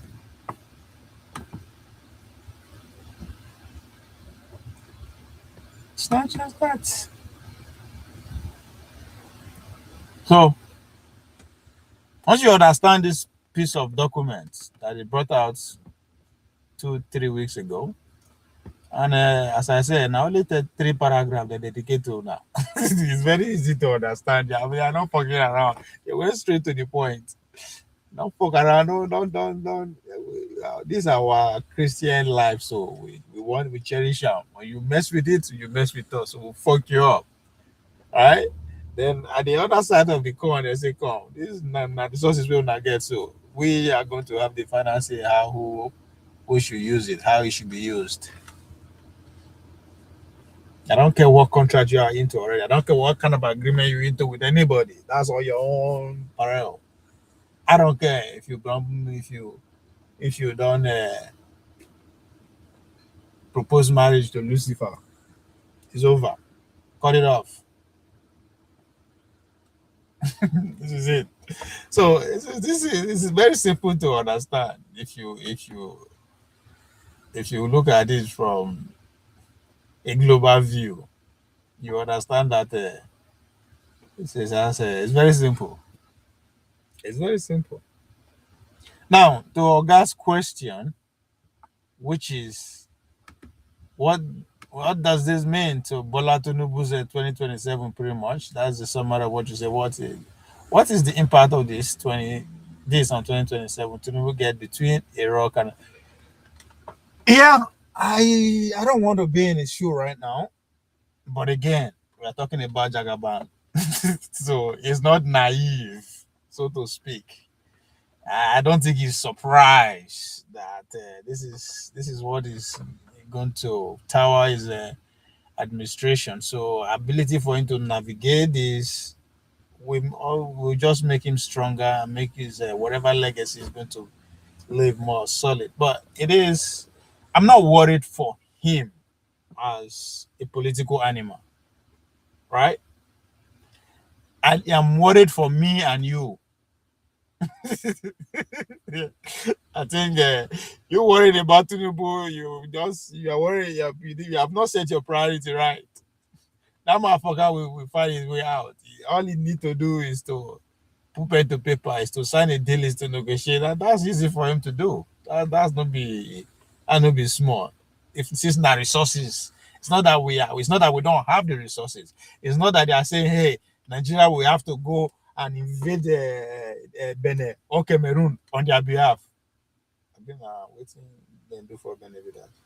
Oh shit. Anyway, it happened anyway. He did it.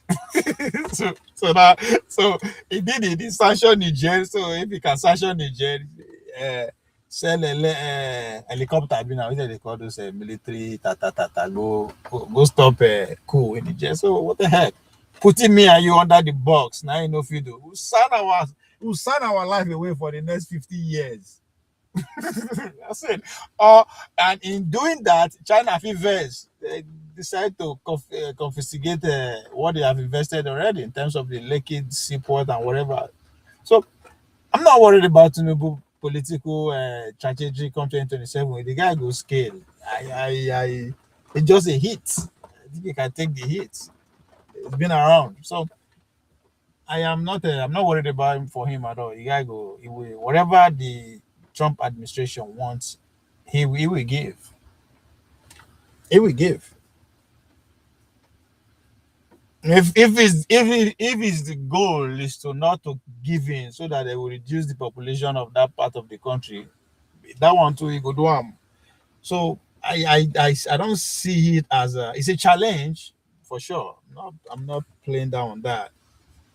That's why I said I don't want to be in his shoe. It's a challenge for him, but I don't doubt him. In fact, I would be surprised if he succumb. If they end up kicking him out 2027, I'll be more surprised. But if he win, it's expected. But I am more focused and curious. At what cost? At what cost? America deal with anybody in as far as ready to play ball. Clear example now, the current president of Syria. The guy was a wanted man. 15 million was placed as a bounty on his head. He's a fucking terrorist, according to them. But they give a red carpet inside Washington, D.C. a couple of weeks ago. So, and when you prove stubborn, then good luck. And Bola Tinubu no go blink or no go think twice to sign a deal that will make him scale through, because in the real sense you don't trust anybody. In Nigerian elites among themselves, they are all soaked in one either in China or all of them are all complicated, all compromised. None of their kids live with us. They live either in Dubai, so they don't really Nigerian are like office. They come to work and they go back. So and all of them. So if you don't trust the next person, you don't even know who is working with this, who's working with who.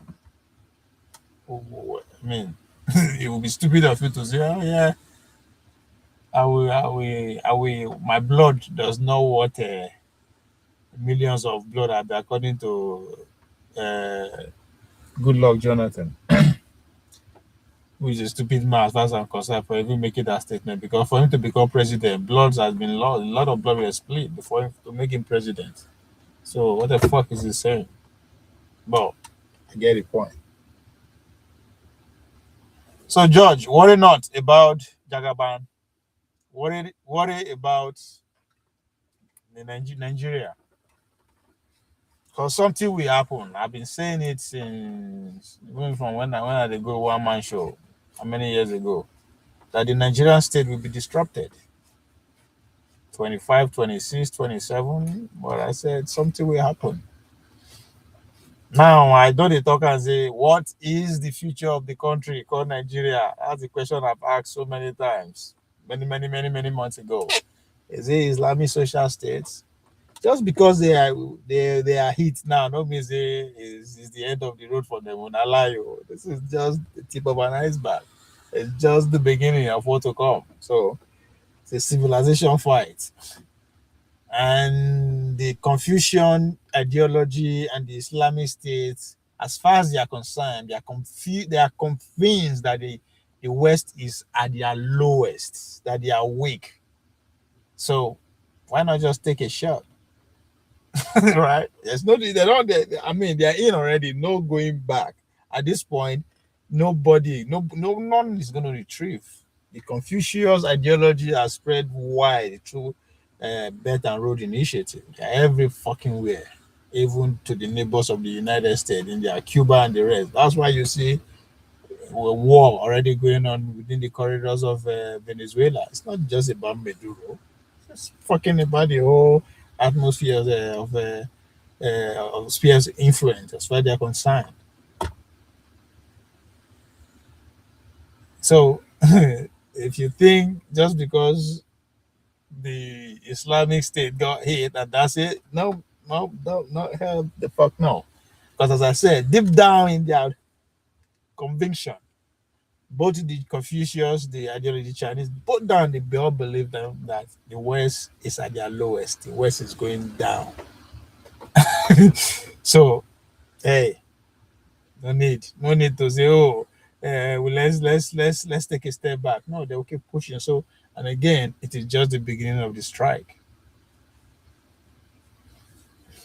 At least if there's one thing now, everybody is not taking Trump serious. It's no longer a clown that you all think he was or he is. Shit are serious now. Talk and say, go read Project 2025. You won't worry. Trump will be your least worry. Will be if I go to see Trump, they happy safe.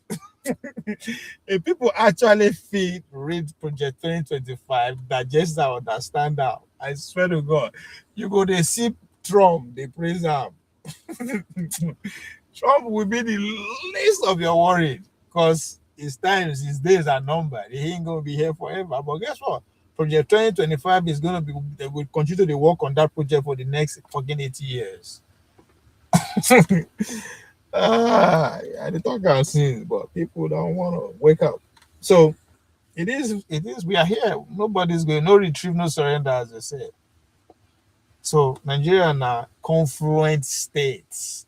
If you are from Nigeria, you know what I mean when I say confluent state. That is Lokoja, where River Niger, River Benue meet. So Nigeria is where 5 civilizations are fighting for one position to control the soul of that region, and maybe by so doing the whole West Africa. But we have 5 major civilizations who are at loggerhead. We have the Igbo civilization, who are at this point at the losing end of the whole struggle. They've been out of power for more than 50 years. They are still struggling to get it. They are spreading. They are not. The growth for the past 50 years can't be measured with that of the growth of the Chinese people who at least brought about 40 to 50 million people out of poverty. But we are not talking at that scale. But if you can go from 20 pounds in just 50 years and literally being a threat to one of the most expensive power when it comes to this, like the continent of Africa, man, you are a winner. You've done well for yourself. So the Igbo ideology is spreading. They're getting more educated. They're getting more money. But they're not quite there yet. Then we have the Yoruba civilization, who pretty much I enjoy at the largest of power right now. Yes, they might be at the top right now, but their power is still not that solid yet.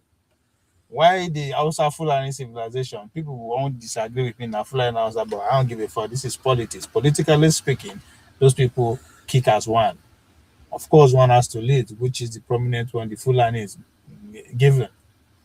But As far as that, as far as history, civilization is concerned, they are at the top. They are winning.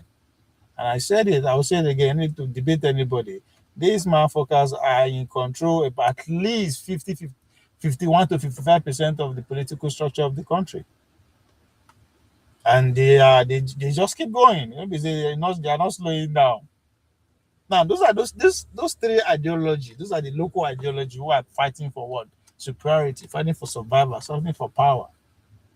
Then the towering ideology, which is the Christian ideology and that of the Islamic ideology. The Islamic ideology, as far as Nigeria is concerned, they are having the upper hand. But on the global level, what they have going for them is just population. They are spreading. And that is a threat. That threat is metamorphosing in some places that is not acceptable as far as the West is concerned. But, if you want to go by what the Confucius and the Islamic ideology believe that the West is damned, then, if you have a Muslim as a mayor of London, one of the financial powers of the West, what do you say to that? You have the heartbeat of the world. New York is also under their leadership. Hey, so that's a threat. That's not acceptable. The Chinese are everywhere. So those are the 5 civilizations that came to meet in Nigeria. So they will fight. One had to lead. Now, Oga said, how does he hold the USA and the North? Is that not the challenge? I don't get it. How does he hold the US? What do you mean? As in Tinubu? Americans don't want more. America, their demands are very straightforward and clear. You can easily give them what they want. Now, as you said, the North no get choice. The North no get choice. Now, turn by turn. They are the arrowhead of turn by turn. Right? Now, if you say yes, it's turn by turn, we can choose any other southern person outside Tinubu. Who you want to choose? Now, Obi, you go choose. And me and you know say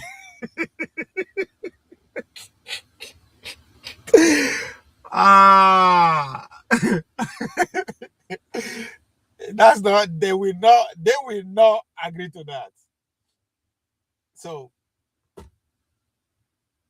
who again? There's nobody that they will want to pick outside Tinubu and Obi that will win, that will beat Tinubu. Because unless you take the Tinubu out, like literally take him out, it's gonna run. So just say simply like this, but I think there's no other way. Americans are in business thanks to Trump, right? The ideology part, you know, if you tell them to do now, they are taking care of business by themselves, right? But if they're asking you to push Chinese away, you can do that.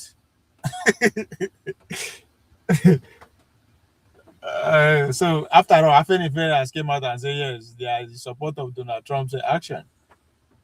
Does that tell you anything? So they are taking the fight to the north, the northern, and say, come. So the ball is on your court. You play ball, or you jeopardize your own chances of even producing the next president. So Lucifer said, I swear, Trump is the least of our problem. Thank you. People don't know. See, let's even play. BC believes that Trump will come back 2028. All right, but for the sake of conversation, let's say okay, it's not the one. If what's his name, JD Vance come,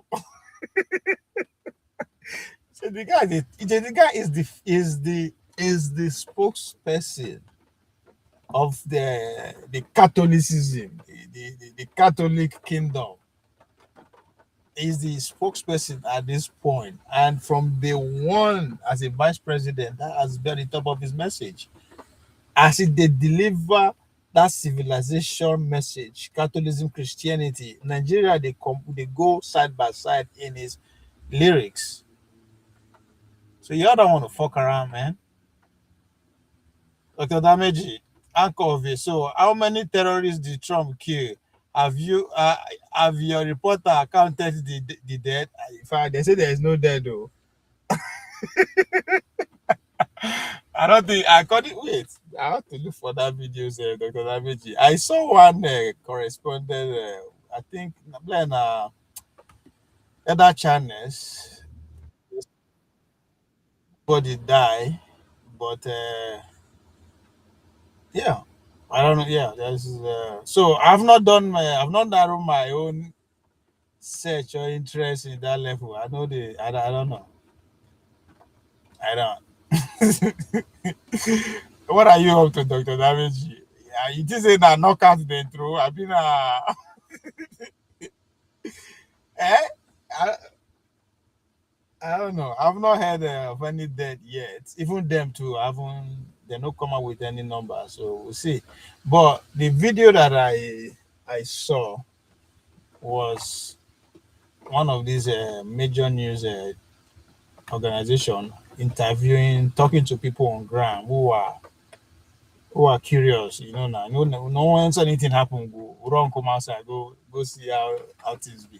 So from that location, they kind of asking them. They say, "Oh, there's no casualty, that.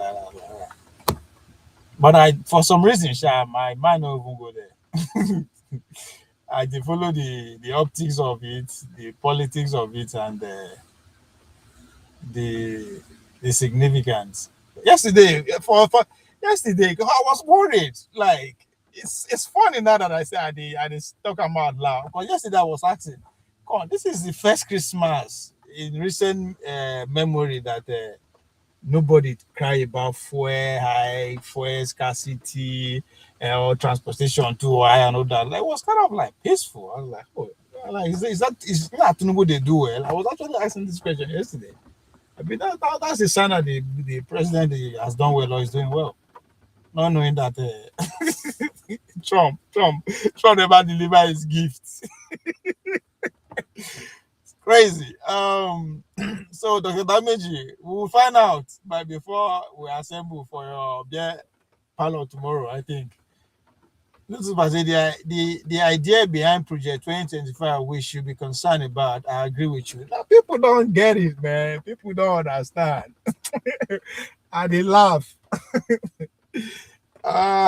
This is just the beginning. The next 10 years, for sure.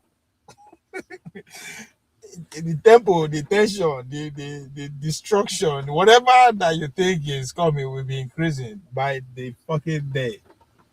So Project 2025 is a blueprint. It's a blueprint. According to Tinubu's manifesto. Now blueprint they call at that time now, if I'm not mistaken.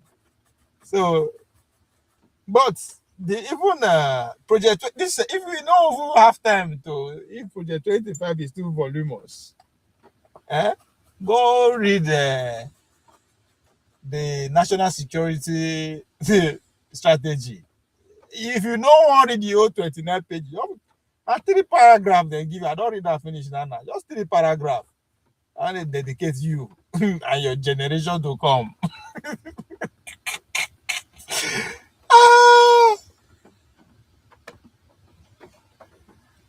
Oga say discuss the impact of Tinubu alignment with France on this new move by the US. I don't know why they separate France and America.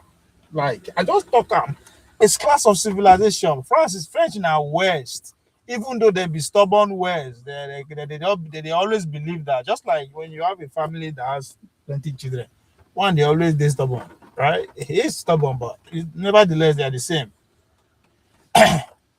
Because again, if you understand the national security strategy. They are not necessarily opening Nigeria up for them, but yeah, for their companies. I think let me bring that.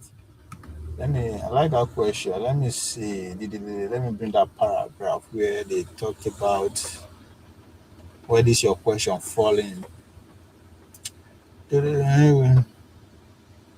Now, say the United States from here, the United States will transition from an aid-focused relationship with Africa to a trade investment focused relationship, favoring partnership with capable, reliable states committed to opening their markets to U.S. goods and services. An immediate area for U.S. investment in Africa will prospect for good return on investment, including energy sector and critical development. So, no, their company no just their company spread across China, the globe, the West. I will talk about. So, if a company from China, from Japan is coming, it's coming from the West. If a company is coming from France, it's coming from the West. If a company is coming from Germany, it's coming from the West, coming from America. So that's how you should see it. That's why they always when people they verse in France, like okay, what difference does it make at this point? So right from the way then they operate, France necessarily not really get the power to do things by themselves. So they the back off of the NATO, right, which is pretty much United States. So now so now go see how this is about data collection and all that. That's not so now the same company. If you remember, current now, say on Dr. Damage a couple of weeks ago when we talk about this AI thing, and I was kind of crazy about why would they discuss about the finishing products when we have what it takes to negotiate for how this product should be used in the first place. That's what the French are currently doing, and I believe that's why they are getting American data as part of the bargain, because they are redrafting their law in a draconian way that will give the AI companies a little bit of they don't get too much laxity or flexibility or however they want to be, just like the way the American states wanted to operate. So that is going on right now. So, and again, I think since 2 years ago when all these French problems start within the West African region, I said America wants total commitment of the French nation, the German nation, every other Western power to be focused on what is ahead, not necessarily. So, in order for them to do that, you have to actually cut them off of their largesse, right? You cut off of their excesses so that they will focus. As far as I'm concerned, that's how I read what happened in Niger, Naija, Burkina, every other place that they push them out. But again, just leave them like that. You have to also find a way to compensate them, to augment what they lost. German, for the first time in my whole lifetime, I in bed with Nigeria in terms of how they will transfer energy from my village to Cologne, Germany, or just so to speak, right? That's when they lost out from the Russian flow of energy. The Italians are renegotiating. They are back in business with Nigeria in terms of refinery and airline and what have you. So if French is coming, French are also in Borno State anyway. If you remember, Niger president accused Nigeria of having a Niger military on ground, but the Nigerian state come out and say no, they are not. They are not based, but they are on ground. The grammar where they use one confuse everybody. So if giving them their company data to also countries part of the deal, so be it. So it's no people should not be going up in arms because Bola Tinubu did France. Again, the big man where they always link out with, the guy that is in charge of all those where they tie all the rows, the Lebanese guy. The guy is a Nigerian. He has a Nigerian passport. So I don't know why una dey now only una talk say Bola Tinubu no go America. George, I'm not talking to you now. But don't be surprised. Don't be surprised. As soon as the campaign they take shape, what you will be hearing is that Bola Tinubu no fit go America. Bola Tinubu no fit go America. Bola Tinubu fit go America. You don't need to go America. If you go France, you don't go America. If you go Dubai, you don't go America. So, as I've always said, and at times I always accuse Dr. Dameji that is also they give our small power to hold. Today's power no they concentrated in one place. I don't know why when I say power they concentrated. If power they concentrated in one place, don't go tell no feed they run him mad when they run him mad and everybody they fall in line since they happen. So the power is democratized. Those way they in charge of media, they in charge of media. You can only come as president, run your mouth as you want. You go. They see run things. So same thing with the Western power too, and they everywhere. When I started by saying that London, which is pretty much one of the financial power of the West, is run by a Muslim leader, right? London is still as important as New York to the civilization. All right, so there's no the relationship between Bola Tinubu and you say okay, you said you say you don't want him to come back, Tinubu to come back. that's a now only Donald Trump they do something regarding that. Nobody is doing anything. Maybe it could benefit to be, but we'll see. But Nigeria again, okay, you say Nigeria not a UK client state. Is Nigeria not a UK client state? You think the UK is okay with Nigeria flirting with France? Yes. Now you have to look at waiting every country they interested in getting in Nigeria. Why? They be ally. You understand? Now Chinese they don't want to do business in Nigeria if they can stop it. So French are not why it is they know they poke nose for oil. That's it they get share for Total Energy. So why it is they know they worry themselves? Everybody gets an area of focus in Nigeria. British people know where they. America run the oil sector. You can't follow them, drag them. I then get Shell, I then get Total, I get the water. So you just have to now data now the even though data now oil now same. So George, you don't see difference between all these states. Just look at them from their areas of interest. If their areas of interest no cross, they will not they no go frown at each other. So in fact, some of the British companies that were, they were thinking of leaving before. I've been thinking if they are staying back. That means more open it on day.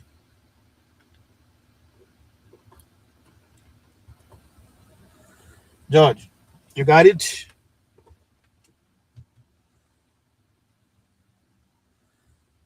Israel, is also part of the American hardline. They see them and say they do business in Nigeria.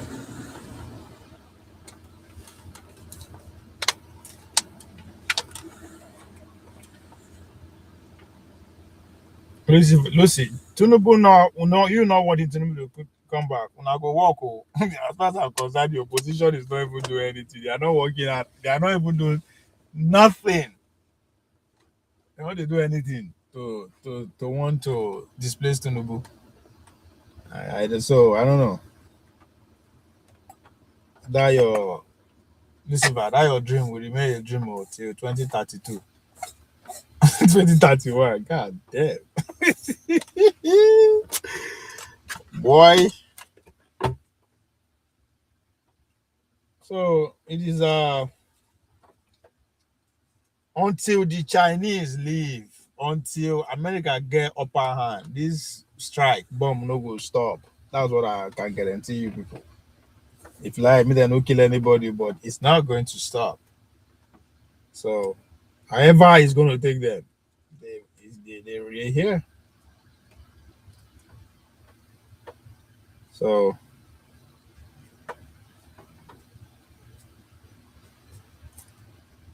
the time of peace is gone.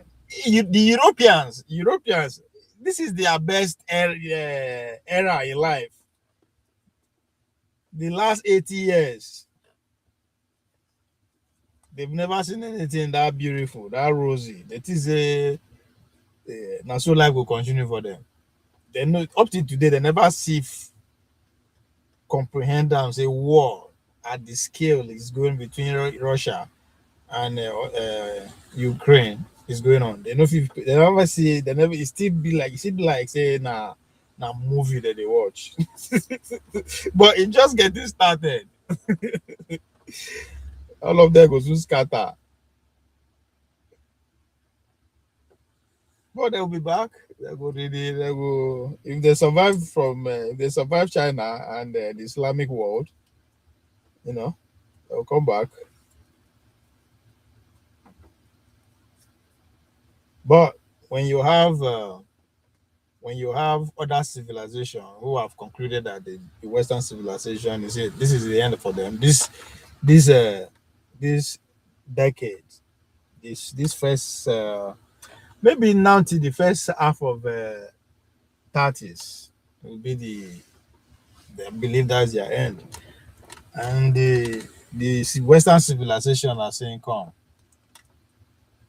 we die here. If we are going to die, we're not going to go down like that." So that's what it's going to go boil down to. And I also go suffer around Nigeria. I don't know where we will whether come out shining like a diamond or the blasters go back to another 100 years. We'll start all over again. That is where we are. In the next 10, 15 years, we will find out.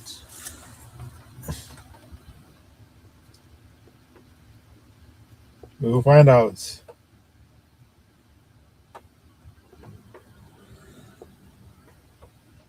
So 2026, the tension continues. Nothing slows down.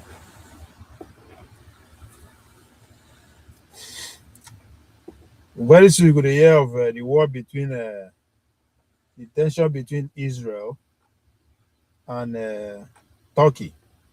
Nobody's talking about that because those are two power who are fighting supremacy within their own region. Now, because it's South Africa far for us, who say for the do drama with them? Who is there? Oh, Mr. James. Mr. James. Assalamu alaikum. Walaikum salam.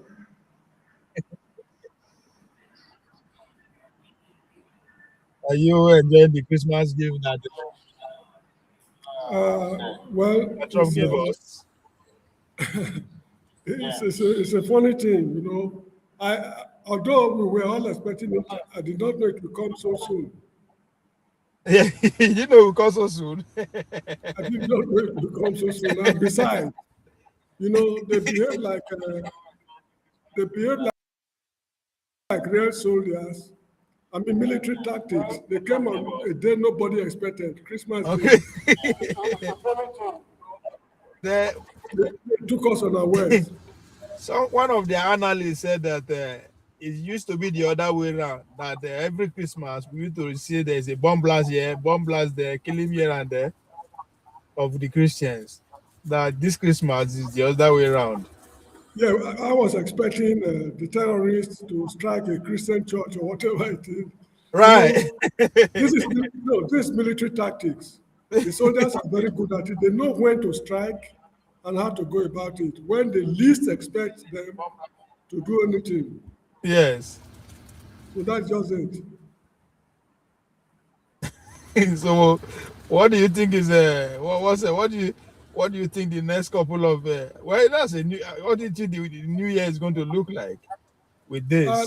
Well, first of all, the way I see it is this: like, who is talking? I don't know. I think it's coming from your background. Okay, I've addressed it. No, the way I expect it is this. Sorry, what I'm expecting is this. Yeah. Bola Tinubu recently bombed Republic of Benin over their internal affairs in Benin. They go and follow the coup. Yeah. Now, there is a problem in Nigeria. A foreign country also came and bombed us. So the equation is balanced. But now, what do you think? Is this just the beginning, or this is? Well, it depends on how it depends on how those in northern Nigeria react to the problem, because right now they are all, should I say, I won't use the word frightened. They are all disappointed as at now that the strike took place. Their reaction to it will depend on what Trump will do next. Because I remember when Trump said he wants to invade the country, there was increase in cases of kidnapping and terrorist activities to show to him that we are not afraid of you. Now that he has actually struck, let us see how they will react. Because if they continue with what they are doing, Trump has demonstrated to them that he can prosecute this war without putting any boot on the ground. It's just a question of firing the missiles from a warship in the Atlantic straight to whatever they want to get. Of recent, the US has been carrying out surveillance survey from their air base in Ghana. They take off, flying over Nigeria, collecting data. Maybe they've got enough information at their disposal, and now they are doing what they want to do. So, how do you think this will affect Tinubu? Are they not going to rally around him, or? Look, the issue is this. The issue is this. No, this is not a question of Muslim religion. They see him as an inferior Muslim. The issue is this. 2027 election, the whole of them will vote massively against Tinubu. But however, the election is going to be criminally rigged in favor of Tinubu. This man is the electoral boss. So 2027 is a done deal for him. If you like, vote for me. If you like, don't vote for me. There will not be a glitch. There will not be glitch. But there will be another type of glitch that will take care of the situation. If he rigged it, how is the North going to react if the election is rigged against them? No, but how did they react when they rigged the election in favor of Tinubu in 2023? There's nothing they can do. Take it from me. There's nothing they can do. Look, the issue is this. The country is on the verge of collapse. There are two options. If they are not satisfied, they are free to leave the country. I'm not supporting Tinubu, please. Take note. I got you, yeah. If they are not satisfied, they are free to leave the country. Then if the West is not satisfied, they are at an advantage situation to declare a republic of their own. Please take note of something. I'm just analyzing. Yeah. I'm not saying but if they take that action or not. Yeah. That's a different matter. I'm just analyzing. Yeah. The West have the possibility of breaking away. The North, if they wish, they cannot stay with the South. Just like the whites could not live with, some whites in South Africa could not live under black rule. They left. The North is free to form a republic of their own. Nobody will attack them. That is how I see the whole situation. 2027 election is a done deal for Mr. Tinubu.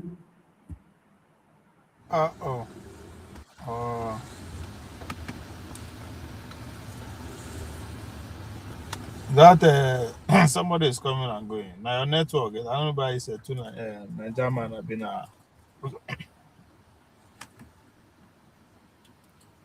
Hello? You are muted. It's Mr. 2x2. Who's up?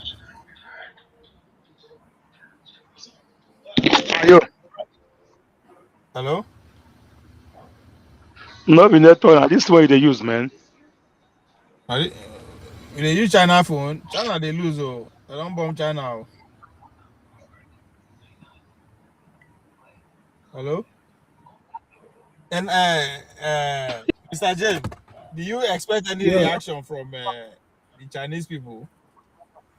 No, the Chinese, you see, since I was a little boy till now, since I was born, the Chinese have never gone to war to the best of my knowledge. I might be mistaken.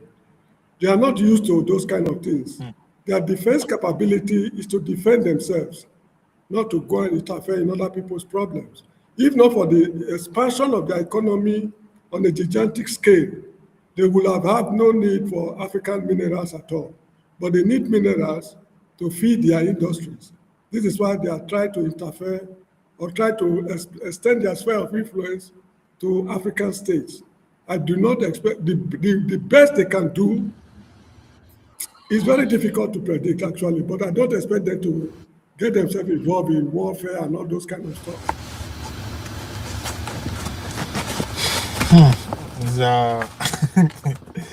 I don't know, man. At this point, I don't know what to expect. I will just wake up and I see.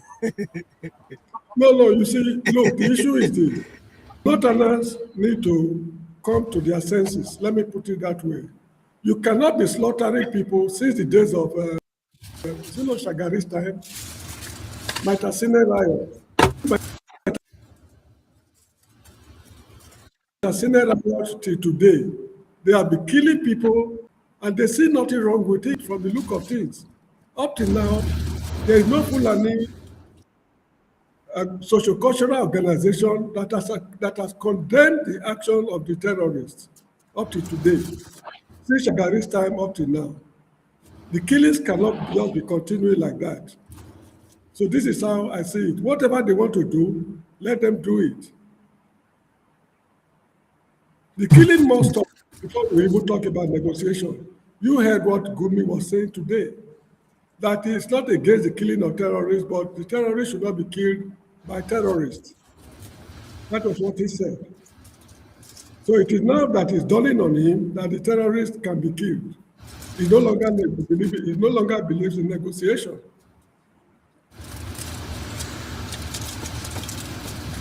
Listen to what simply what this guy.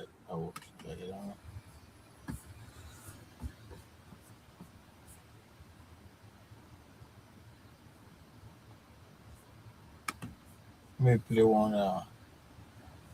Yes. Listen to his perspective on. The United States strike against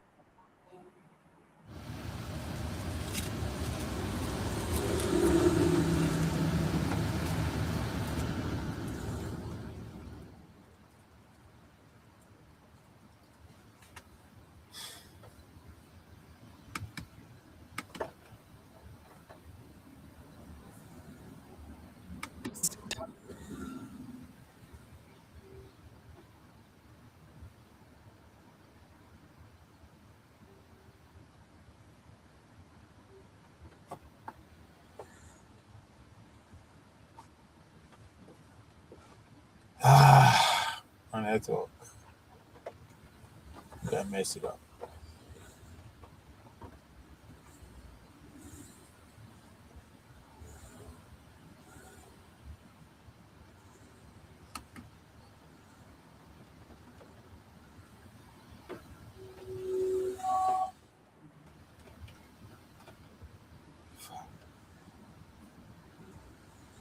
Now, okay, see sorry, that video one. Let me bring this up. This I think it's Dr. Damage that is asking if there's casualty. This is the scene of the bomb blast. From the look, while it is booting, let's be talking. Okay. From the look of things, I think nobody was killed. Am I wrong? Yes, that's what from the soundbite that is coming from there. Good. Now, the reason is this. They did it to show to them that we have the capability to do X, Y, Z. That's number one.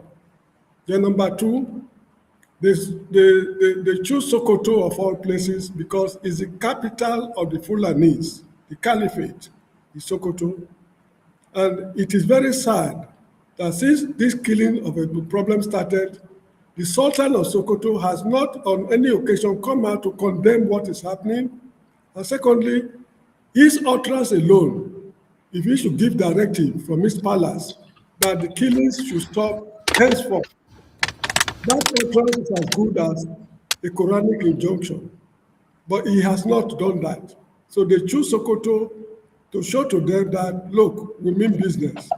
You either behave or we force you to behave. I'm sure this is what happened. Oh man, there's so many significance in there.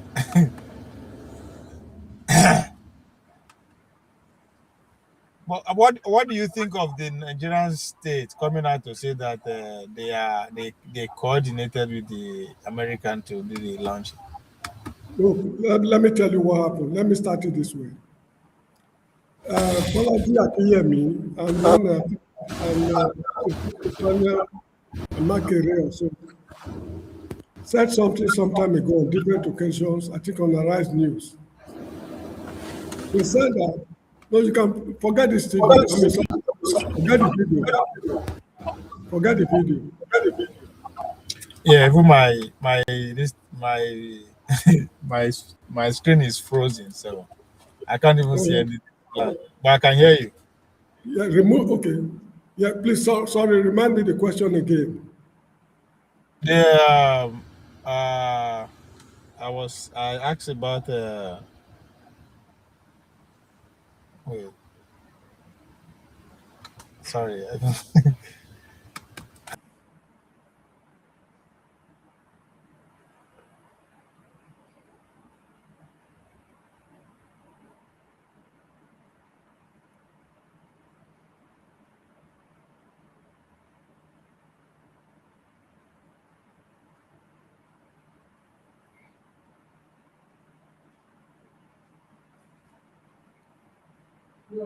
Yeah. Okay.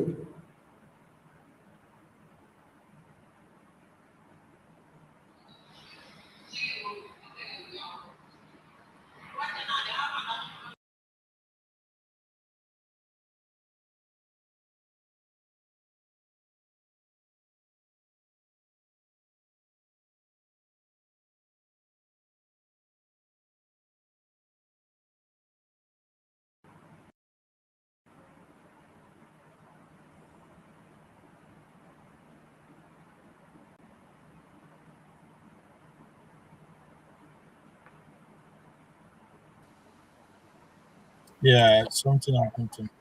Okay, never mind. Remind me the question again.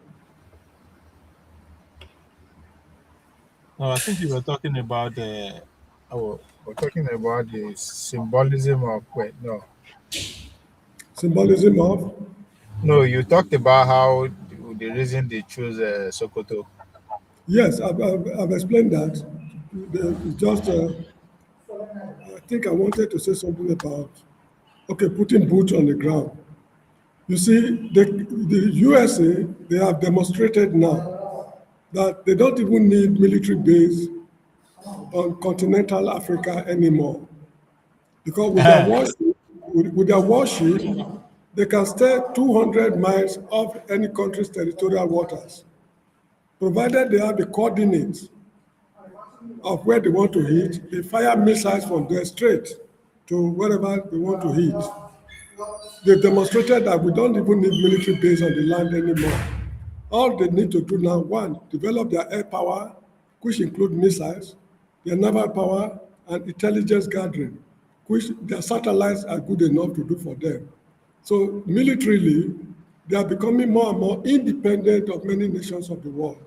This is one thing this operation has shown. But one thing again is that I'm very worried about African countries, because there's no country in Africa that can stop the Americans from doing whatever they want to do now. If, I think it was this man, what's his name? Jeffrey Chaucer or so, who said, if gold rusts, what will iron do? If Nigeria can be bombed and nothing happens, what can any other African country do? Because so if, for example, there's a military coup in Mauritania or in wherever it is, or in Chad, it's just a matter of the U.S. telling the man, quit the state house within 48 hours, or else we teach you a lesson of your life. And if you fail to quit, it's just a question of sending a barrage of missiles, reduce them to zero, with a satellite that watching everything, if they've been able to get the target or not. So that is the stage they've attained right now. You see, this is what forefathers has been preaching against. Sorry, I mean, talking about for a very long time. Military capability, military capability. Nigeria failed catastrophically to develop our military capability. This is what is causing all this problem. Because what the Americans did, Nigeria can do it with a good military capability. Now, Nigerians will tell you our military are among the best in the world. I disagree. It's among the worst in the world. It's among the worst in the world for the following reason. They will tell you I was trained in, Teshi in Ghana. I was trained in Sandhurst. I went to Aldershot. I went to West Point. I was in Annapolis. I was in Pakistan, India. What kind of training do they receive? To the extent that when they come back, they cannot do what the Americans are doing now. You get what I mean? In the US, the fact that we are not even producing any weapon at all is something I don't understand. Yeah, we are not producing anything. Excuse me. There was a time we had Defense Industrial Corporation in Kaduna. I don't know if it's still there. I remember when I got to the Gambia about 40 years ago, there were some rifles made in Nigeria. They called them SLR, self-loading rifle, made in Nigeria from beginning to end at Kaduna. They donated it to the Gambian Armory. I mean, to the Gambians, which they kept in their armory. The Gambians had that version of their guns, although they are outdated right now, in their armory. Nigeria had taken off industrially at a point, but along the line, we failed. And we failed catastrophically, and this is the consequence we are facing today. For any military force to tell me that we are as good as any other military force in the world, that country must be industrialized. If they are not industrialized, they are just lying to themselves. Now, if you ask Nigerians, no, let me finish. If you ask Nigerians, what do you have to show that you are as good as any other country in the world? They tell you, oh, well, we went to Liberia, we went to Sierra Leone, we were in the Gambia, we were in Sudan. These are backward countries. They are not technologically advanced. Can Nigeria say today that they want to fight Korea or Vietnam or Thailand? The answer is no. But the Americans, those who are making the government will come out and say that that's what their partnership with China is about, investing in infrastructure that will build the industrial base again, the railway, the seaports, the I disagree with them because one, to industrialize, your electricity supply must be 24/7 every year. Electricity supply. Water supply is extremely important. It must be regular. And not only that, we already have a steel complex in Alaja, a steel complex in Ajakuta, steel rolling mill in Jos, steel rolling mill in Katsina, steel rolling mill in Osogbo. We have a petrochemical industry in Warri. We have a refinery in Warri, 2 in Port Harcourt, 1 in Kaduna. And vehicle assembly plants. Volkswagen was in Lagos, Peugeot was in Kaduna, so one was in Bauchi. These were already enough base for us to take off. You get what I mean? Now, but all these things are completely kaput. You are telling me that construction of road is synonymous with industrial, no, I don't think so. I don't think so. You see, the military did more for Nigeria than the civilians. Because all these things I mentioned, they were set up by the military, during the military dispensation. But right now, the civilians are doing nothing. They are running after women, consuming alcohol. What you just mentioned were argued that they were achieved when they were dealing with the Soviet Union. Then the American came and knocked them off the Soviet Union trajectory. So now they will say, okay, they are looking toward the Chinese to arrive at that. Now they are facing again challenge from the Americans. No, you see, the issue is this: you are not organized. If you are organized, there's nothing the Americans can do to bring you down, and you cannot blame the Americans. Please take it from me. It's every man to himself and God for us all.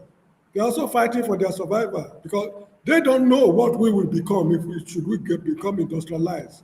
If you look at the history of the slave trade, African countries are still very bitter, not only now but generations to come.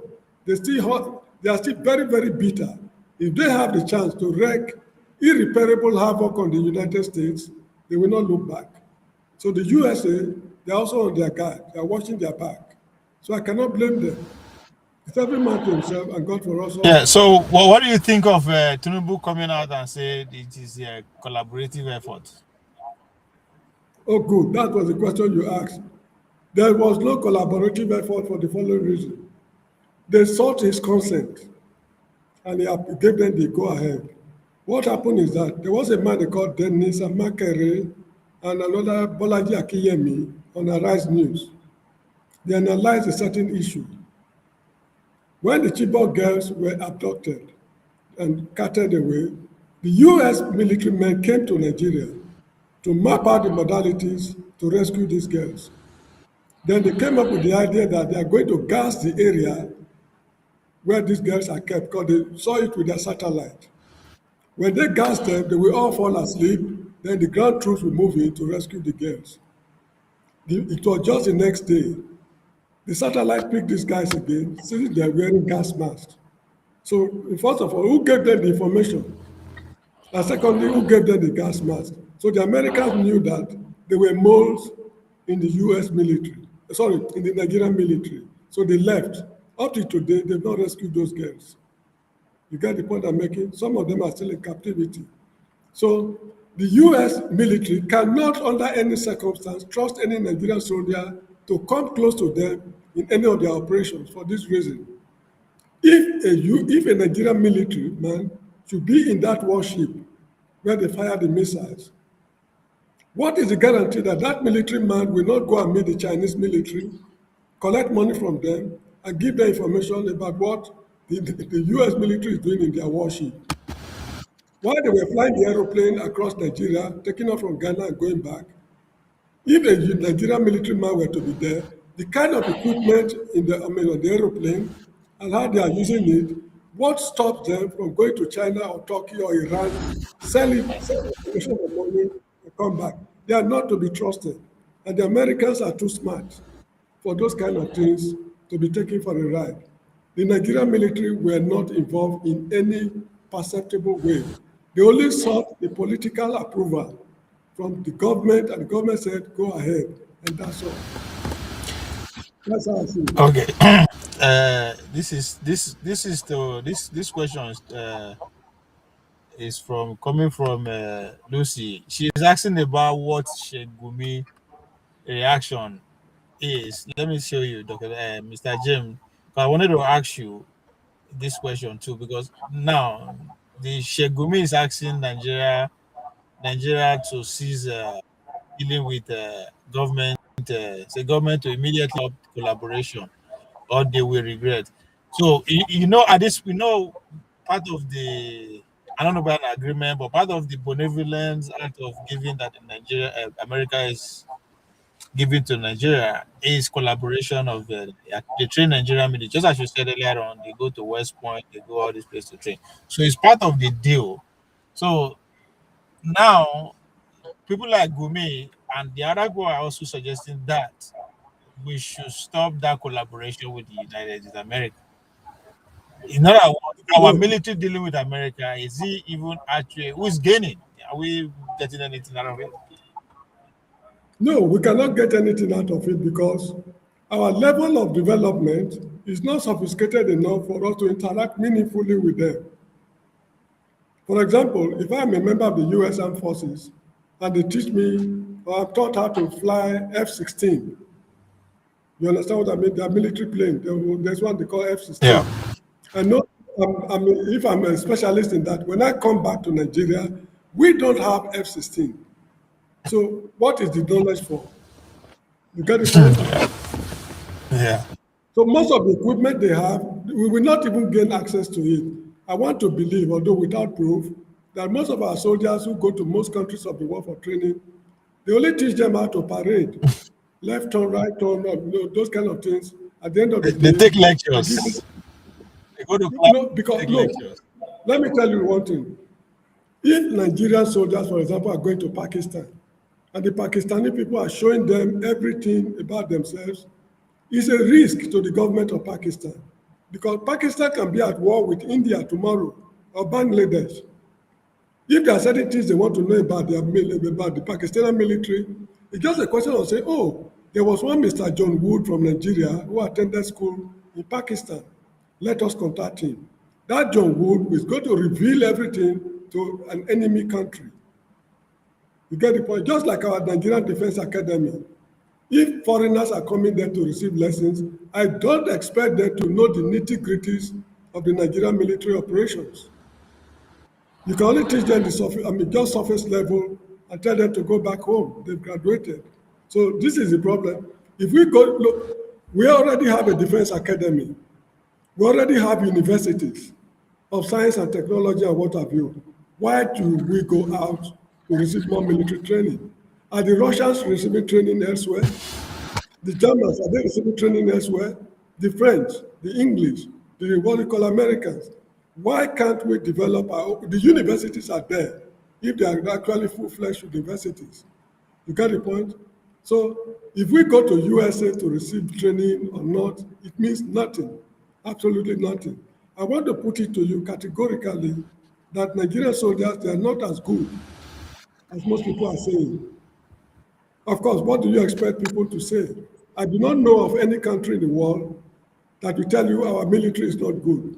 If you meet the Ghanaians, the Malawians, the Kenyans, the Zambians, they tell you our military is among the best. We went to Congo, we went to Sudan, what did you go there to do? You went there to do police work. Just to keep order and things like that. So they are not there for real military operations. So this is how I see it. Not until we develop our own military capability internally, come up with our, we should look inward. Let me put it in a very short way. We should look inward to develop Nigeria if we are really if we are really serious about the development of the country. Yeah, okay. Let's hear what the people from Sokoto are saying.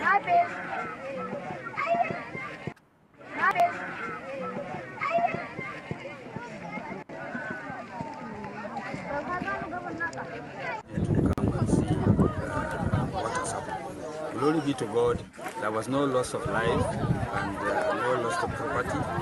This thing happened around 10:45. Allah, there is no any loss of life, no any loss of property. You can see by your naked eyes, so you can see there is no any loss of life. It will just fire. Look.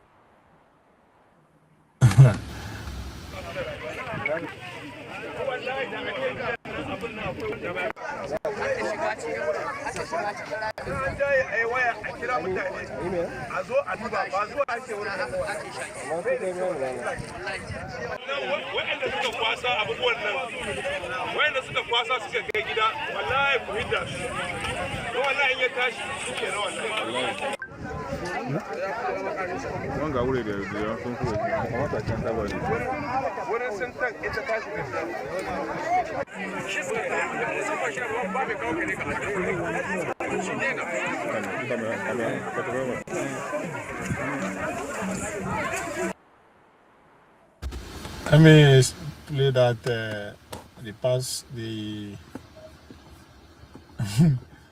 this one's there now. We'll go to these people here.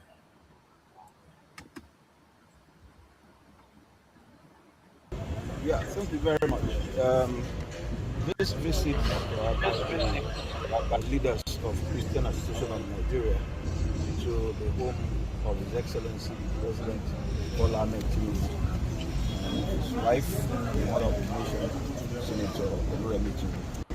is to felicitate with flight is already around the first family in this particular period of Christmas, and to appreciate them for what they are doing, especially for providing for the poor and being committed to moving our country forward. And of course, the recent efforts they are making to see that Nigeria every Nigerian lives in peace in this country. It is something that we are so happy about. I can tell you, this Christmas happened to be the first Christmas in many years that we were not woken up with a phone call at midnight to say that the church was attacked. And it is a testimony that we must share, and we hope and pray that this will continue. We are also here to pledge our commitment to continue to work with the president.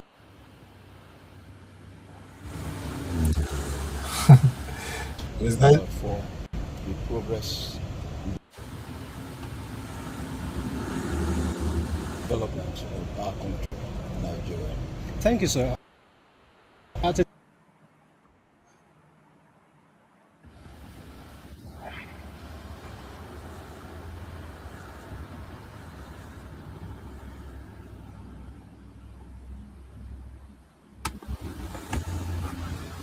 Mr. James? Yeah. Yes, yeah. Well, no damage of property, no casualty. No, that is what I told you earlier on. You see, this is a deliberate attempt. Look, let me tell you. The warship which they use, just like an aircraft, they are, mechanisms for determining the coordinates of any point on Earth. You know a certain app they call a Google Earth? I don't know if you are aware of it. Congo? Google Earth. Google Earth, oh yeah. Good. Now, it's like an atlas of the whole world. Any city, any location, any point, any building you want, any tree, or any road you want, anywhere on Earth, you'll be able to spot it with that app. Now, it will give you the longitude and the latitude. Now, wherever they want to strike, they can do it with mathematical precision. They did this thing deliberately to tell them that you either do what we ask you to do, that is to stop the killing of Christians, or we teach you a lesson future generations will hate to remember. That is the essence of this exercise. That's why they decide to bomb on inhabited location. Good, like this warship, that's what I'm referring to. Yeah. It can determine the coordinates of any point on Earth. Even while in the United States, they can fire an intercontinental ballistic missile to a particular spot on the Earth's surface with military precision. So this is what I was telling you earlier on. They no longer need boots on the ground with this kind of sophistication the US have at their disposal. They did it deliberately to just scare the people, to let them know that when we say we are coming, we are not joking. We have the capability of picking on any time. Yeah, this maybe they launched this one from Germany because that's where they have their. No, it should be from West African waters. Oh, what? Okay, that's true. Let's see that here from the how they arrive at A new video clip released by the Trump administration shows the Anyway, this is a video clip of the U.S. strike conducted Christmas Day. Sorry? This is a video clip released by the U.S. administration. Yeah. If it is the actual ship they use or not, we do not know. Okay, that could be the Islamic State forces in Nigeria.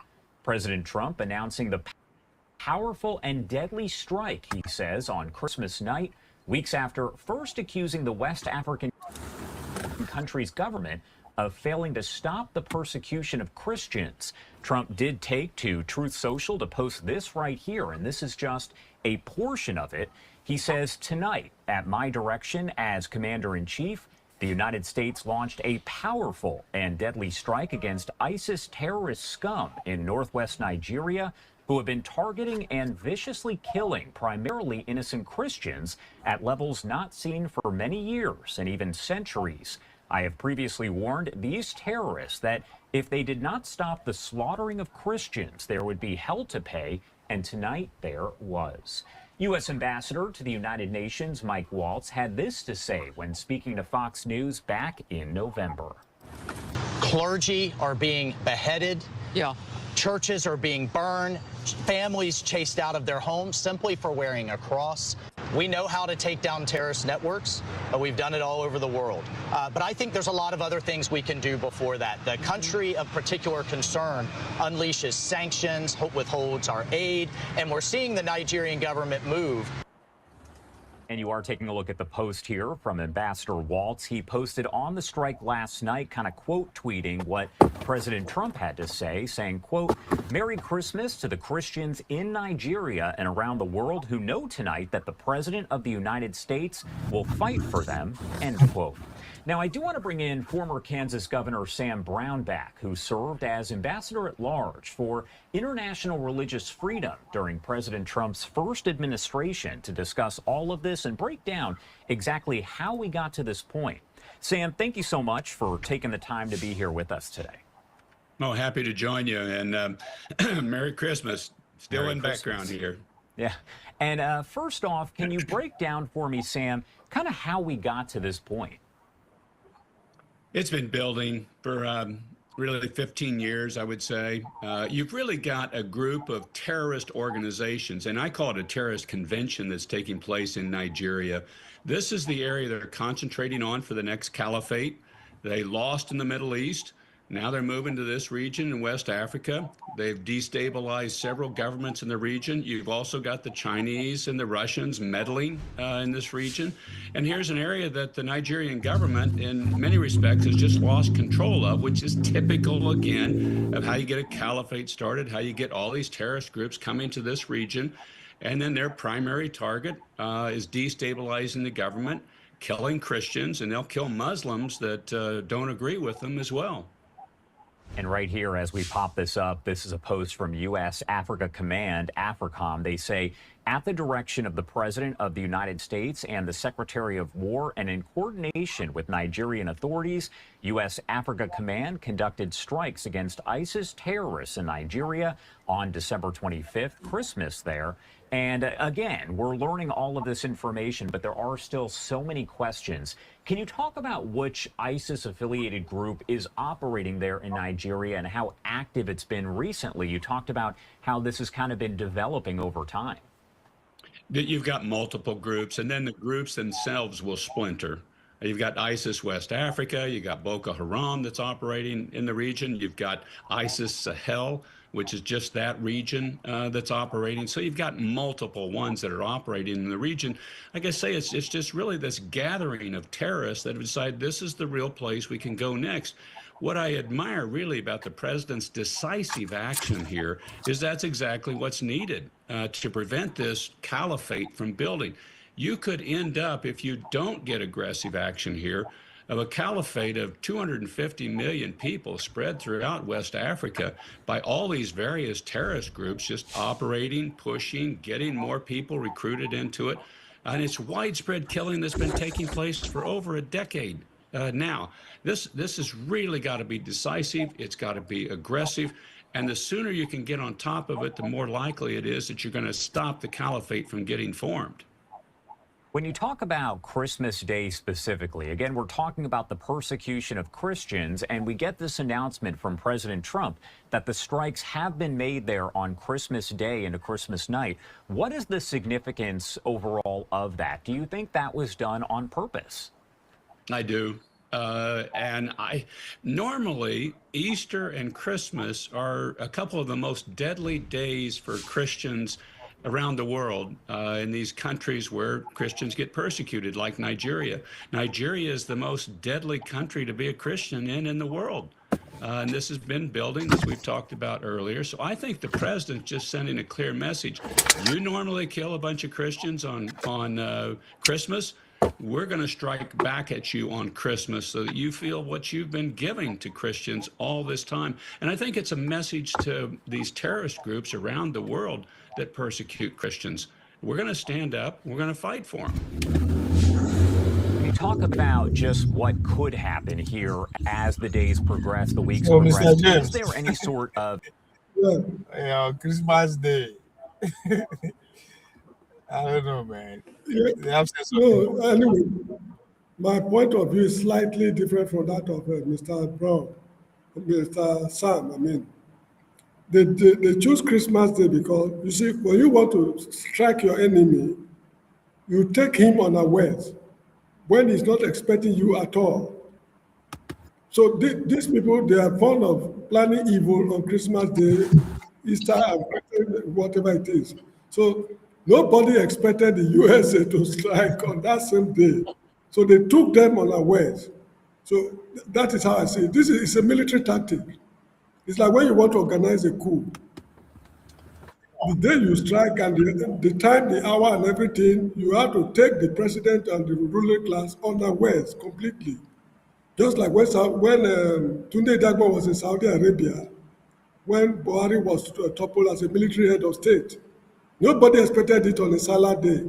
They were all praying, going to the mosque to slaughter ram when they struck. So this is just a military tactics these United States boys, put into action. That is how I see it. It's just interesting days ahead. Yeah, you see, one thing is that Africa is in trouble. You get the point? As I told you earlier on, if gold rusts, what will iron do? If this is happening to Nigeria, which other African country can stand up to the West? Not even Egypt or South Africa. Not even Egypt or South Africa. So Africa, as far as I'm concerned, is going to take the whole of this generation to solve this problem the Northerners have created for us in Nigeria. And you see, they choose Sokoto for a purpose. That is the caliphate headquarters. According to the man, Mr. Sam, they'll be driven from the Middle East. In Sudan and Somalia, they could not get a foothold. So the next place for them to come is West Africa. And because of the kind of Muslims we have in northern Nigeria, they use there as a base. You get the point? Yeah. Now, I mean, I have nothing against Islam, frankly speaking. This country where I live here, there are 90% Muslims, 90%. The remaining 10%. Comments. Go ahead. Yeah, about 10% of them are Christians. Yesterday was Christmas Day. Okay, I must be very frank. The adults among them did not celebrate Christmas among the Muslims. But almost all the Muslim children celebrated Christmas. Yeah. Almost all of them. And when it comes to this Salah, this Ramadan something, they participate. Their parents don't stop them. The leading high schools in this country, St. Joseph's, St. Augustine, Methodist High School, St. Peter's, they are Christian schools populated by Muslim, students. When I was in Egypt, I lived with the Muslims there. They are not the kind of Muslims we have in northern Nigeria. They are among the most highly educated people in the Middle East, in Egypt. But what kind of Muslims do we have in northern Nigeria? Oh, now, how do you think we shape? Listen to this man. These are the tax people. This is people who are in charge of implementing the tax that we should start next week. The new law, the two remaining new laws on the 1st of January 2026, we go ahead as planned on schedule because these reforms are designed to provide relief to the Nigerian people. Bottom 98% of workers will see either no PAYE tax or lower taxes to be paid. Small businesses, 97% of them will be exempted from corporate income tax, VAT, withholding tax, and large businesses will see a drop in the taxes that they pay. The whole idea being to try and promote economic growth, inclusivity, as well as shared prosperity for our people. So we're actually excited at the progress we're making, and we're looking forward to January 1st, 2026. What do you expect him to say? So now, a Yoruba man from his accent. What do you expect him to do? Listen, the problem of Nigeria is not tax. Tax is not our problem. The amount of embezzlement going on in the country is frightening. Do you know how much they accuse Malami of embezzling? Nothing happened. They are dragging him up. And what about Yaya Bello? Nothing happened. What about Beta Edu? Nothing happened. And so many of them I cannot enumerate. Embezzlement is the problem of Nigeria. If they collect this tax now, what is the guarantee that it will not be embezzled? All the money they borrowed since 2023, what has happened to it? What project have they executed? Is it water supply? Is it electricity? Is it health? Is it roads? Tell me exactly what they are doing. They are just collecting more money to embezzle. That is just all. So what do you think is, I mean, there's a little bit of anger, getting momentum towards January regarding the tax. But with what just happened with the Donald Trump's Christmas presents, what do you think is going? This bombing, Yes. you reminded me of what's this man's name? Babangida. If Babangida has got a serious problem, it will bring something to keep the people busy. Should we go for IMF or we will not go for IMF? There will be a national debate. The grammarians will be tearing grammar all over the place while he's busy consolidating whatever he's doing. This is what is happening. Maybe this strike was coordinated with the federal government to suppress this issue of tax. Because the matter on the table right now in the whole of Nigeria is the bombing by the United States, no longer taxation issue. For the next 2 weeks or so, that is what we are going to be concerned with. And before we finish with it, the tax must have, they've started implementing the tax. That is how I see it. I don't, you see, what happened in this tax issue in the House of Assembly and before it was gazetted is an impeachable offense. The judiciary should make laws and the executive should implement the laws. It is not the duty of the what's called executive to alter the law already made by the judiciary. This is the problem now. So it's an impeachable offense. Well, this one that APC are the controlling both house. No, they will not. No, they won't impeach him. Look, you remind me of when Shagari was in office. It was hopelessness, just like this, though on a very mild scale. It was hopelessness.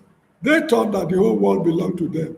They were looking up to 1987 or so, I can't remember, for the next election, when Buhari struck and swept the whole of them into oblivion. Anything can happen in Nigeria today. It might not be military coup. It might not be popular uprising. Anything is capable of happening. And we find ourselves under a new dispensation.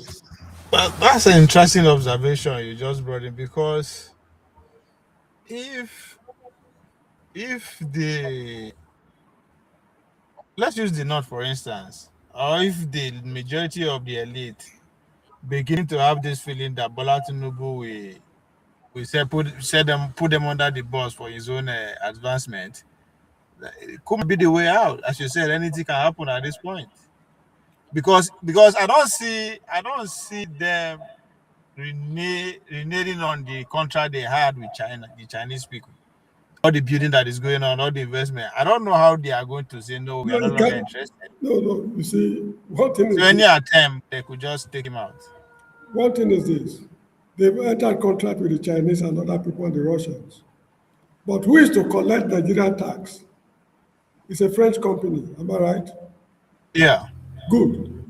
That French company will have a detailed account of which company in China is paying tax, what kind of business they're doing here. The volume, these are information the Americans have got hold of right now. And the Americans, their business is business. With this information at their disposal, they go and meet the French people that look here, gentlemen, we've got certain valuable information about tax in Nigeria. What would you like to know? Maybe, they also trade their information with something with the French people. You know, the business of America. That is how I see it. I'm not blaming them. It's a good observation because these are things that some actors within themselves cannot stand. Would they decide to take Tinubu out? They might just use coup to take him out just to make sure. If they want to organize a coup today, unless you are able to silence all the Yoruba military officers, the coup is not likely to succeed. All the barracks in Nigeria today, I understand, are headed by Yorubas to start with. And if you declare a coup, people will come out and jubilate, just like Mayegun was explaining. People will come out and jubilate.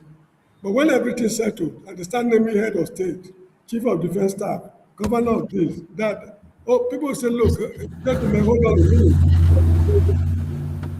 Then the whole Wahala will start.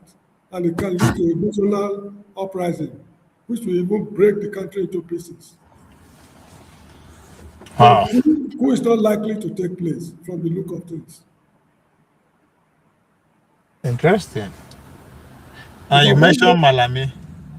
Well, once there's a coup, a Yoruba man cannot be the person to head the next, a government, the military government. They might give them one or two key positions, but the position of head of state will move to another region completely. And that will anger the Yoruba people. They will make the country ungovernable the way they did it during Babangida's time, during June 12th. They made the country ungovernable, and they succeeded.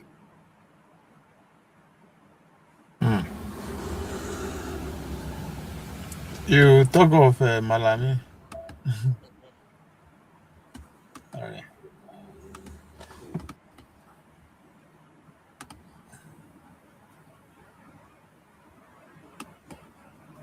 Na hito, amma muna da haƙƙin kariyar kai in an ture mu. Muna da haƙƙi na doka na kariyar kai in an ture mu. Kariyar kai ga shari'ar musulunci haƙƙi ne. Kuma ni ita da alaikun fata du alaikum.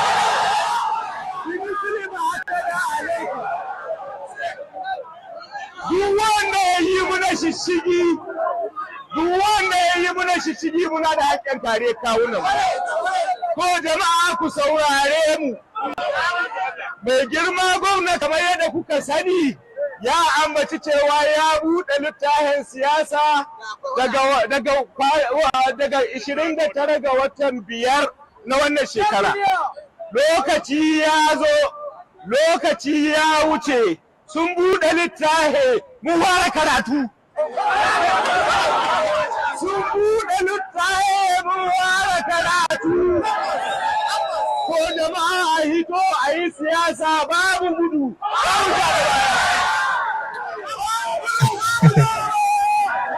You see, you talked about him. I even said that Western education is a taboo. Shut up.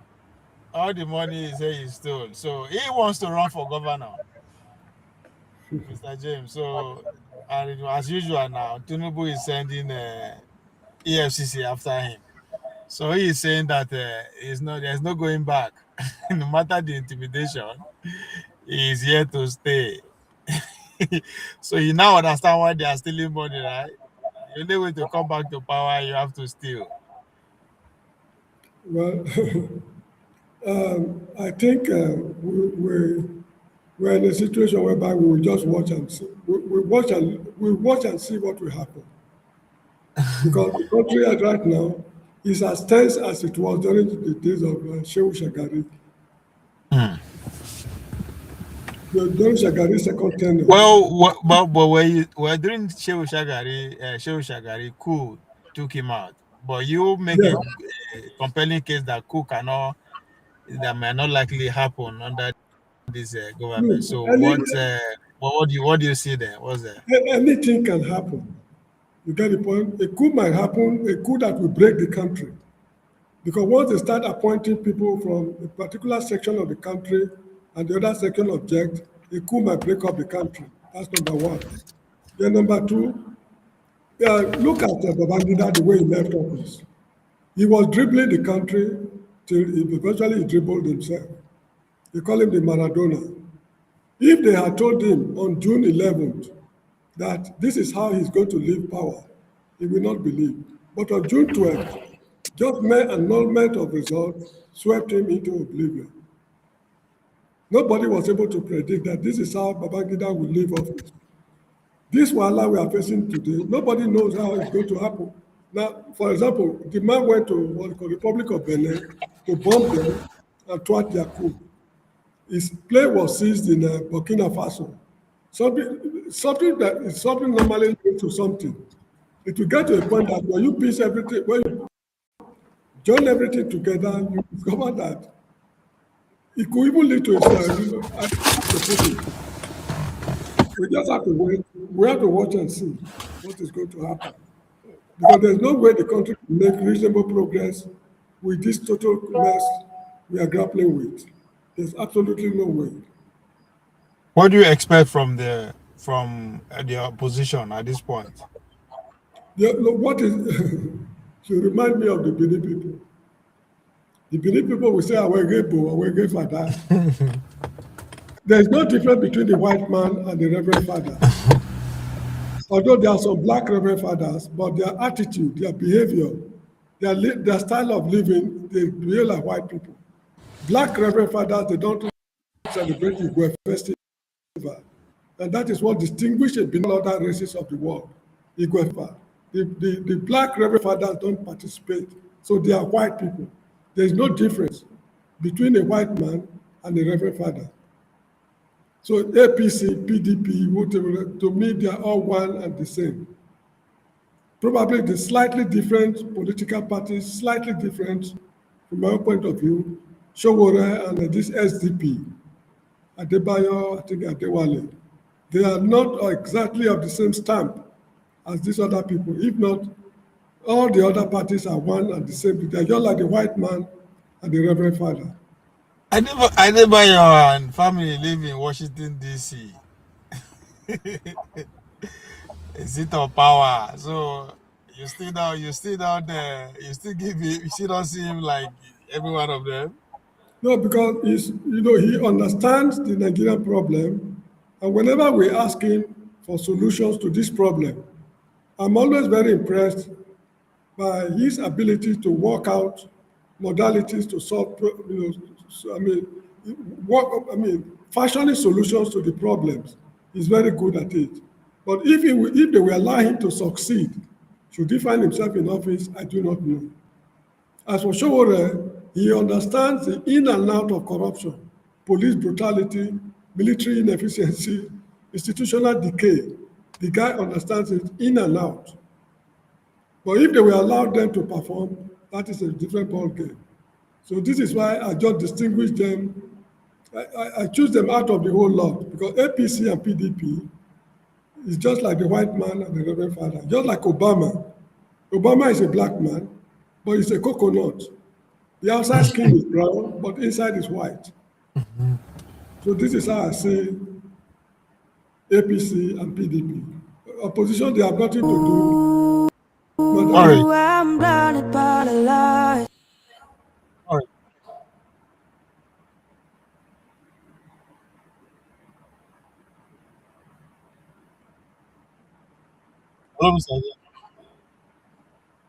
Can you hear me?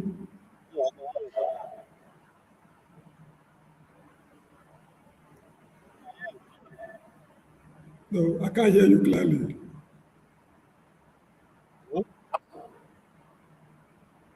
Hello? Yeah, hello? Okay. Yeah, so go ahead.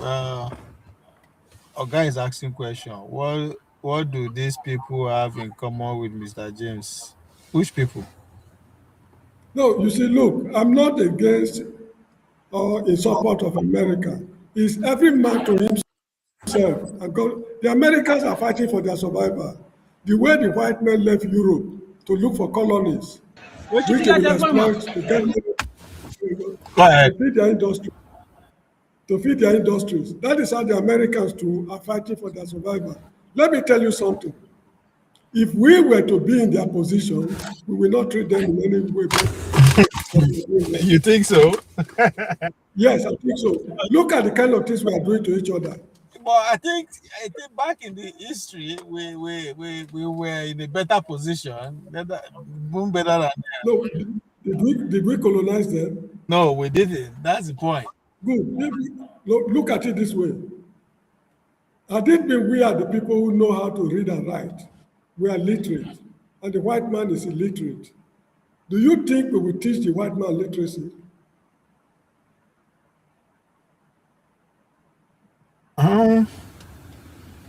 Yeah. I don't think so. Because look at the way we look down on each other. Yeah, this is attribute we took from them, I think. But do they look down on each other, the white people? Yes. Not in our presence, but look at it this way. The French and the English, they came together to manufacture an aircraft that is Concorde aircraft.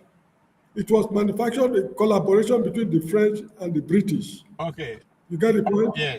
Now, if let's say the Nigerians or the Ghanaians, they have a knowledge of building a nuclear reactor, instead of teaching the other one, what they want to do is that they want to subjugate them. You get the point? When the white man came, what would you say? Look at it this way. During the punitive expedition of 1897 against the Beninese, what did the Yorubas do to help the Beninese? What did the Igbos do to help the Beninese? We already conquered. No, in 1897. Yes, Benin Kingdom was the last place, pretty much. Okay, now what about in Ghana? The Ashantis and the British, while they were fighting, the Ashantis were fighting the Fanti-Ashanti British War. And the point I want to make James, I understand your point, but what will you say about Western Europe and Russia? They don't see eye to eye. That is ideological. Communism versus capitalism. But in our case, it's not based on ideology. It's just based on infantile racial superiority. The Fulani man will tell you that he's superior. In what way is he superior? You have all the opportunities since 1960 to be industrialized, to be an industrialized nation of the world. Instead of that, you are running after women, doing what you are not expected to do. Now they are finding themselves in shit. The USA is bombing you right now. You are running from people to people. You were doing Detty December. Huh? You say what? They were celebrating Detty December. Okay, very good. So you see the point, it's infantile racial superiority that is troubling us. The white people, they don't, look, let me tell you something. Let's say a black nation today, like Nigeria or Ghana or South Africa, wage war against Russia, the way they're fighting now. Let's say we are strong enough to fight them. Are you sure the British will take side with us against the Russians? Yeah. Because of what they are getting, or what they are going to get. I don't think so. A black man is always a black man, as far as the white man is concerned. I don't think so. Okay, I get it. Okay. No, but when it comes to Rush, that's a tough one, Dr. James, Mr. James. I'm not viewing it because I'm not viewing from the point that they are coming to Seoul because of who we are. They are coming so that what they are going to get, we have more than enough for them to take our side temporarily. If they are going to give them access to the whole oil, why not? So that's how they will approach the situation from. I'm not saying they will come and save us because of that would be the least on their mind. No. What I mean is, if we are fighting the Russians, yes, or let's say Nigeria is fighting France today, there's protracted war between Nigeria and France, do you see the British saying that Nigeria was our colony, so let us team up with them to fight the French? The answer is no. I agree, but look at it from this angle. I'm seeing from the fact that, okay, let's look at it from this. Where we agree with you is, let's assuming at the end of this whole clash of civilization that is going on, let's say the West lost and the Chinese won and decided to, be in control of every inch of Nigeria in terms of their own interests. Now, if we pick fights with France, I understand they will not. Now that's where the question now get very tricky. Will they come to our aid against China? Or that doesn't fit into what you are saying, because the Chinese are not Western enough. Anyway, it depends on the situation of the world at that time. A lot of things have taken place before now that has formed my opinion for at the moment.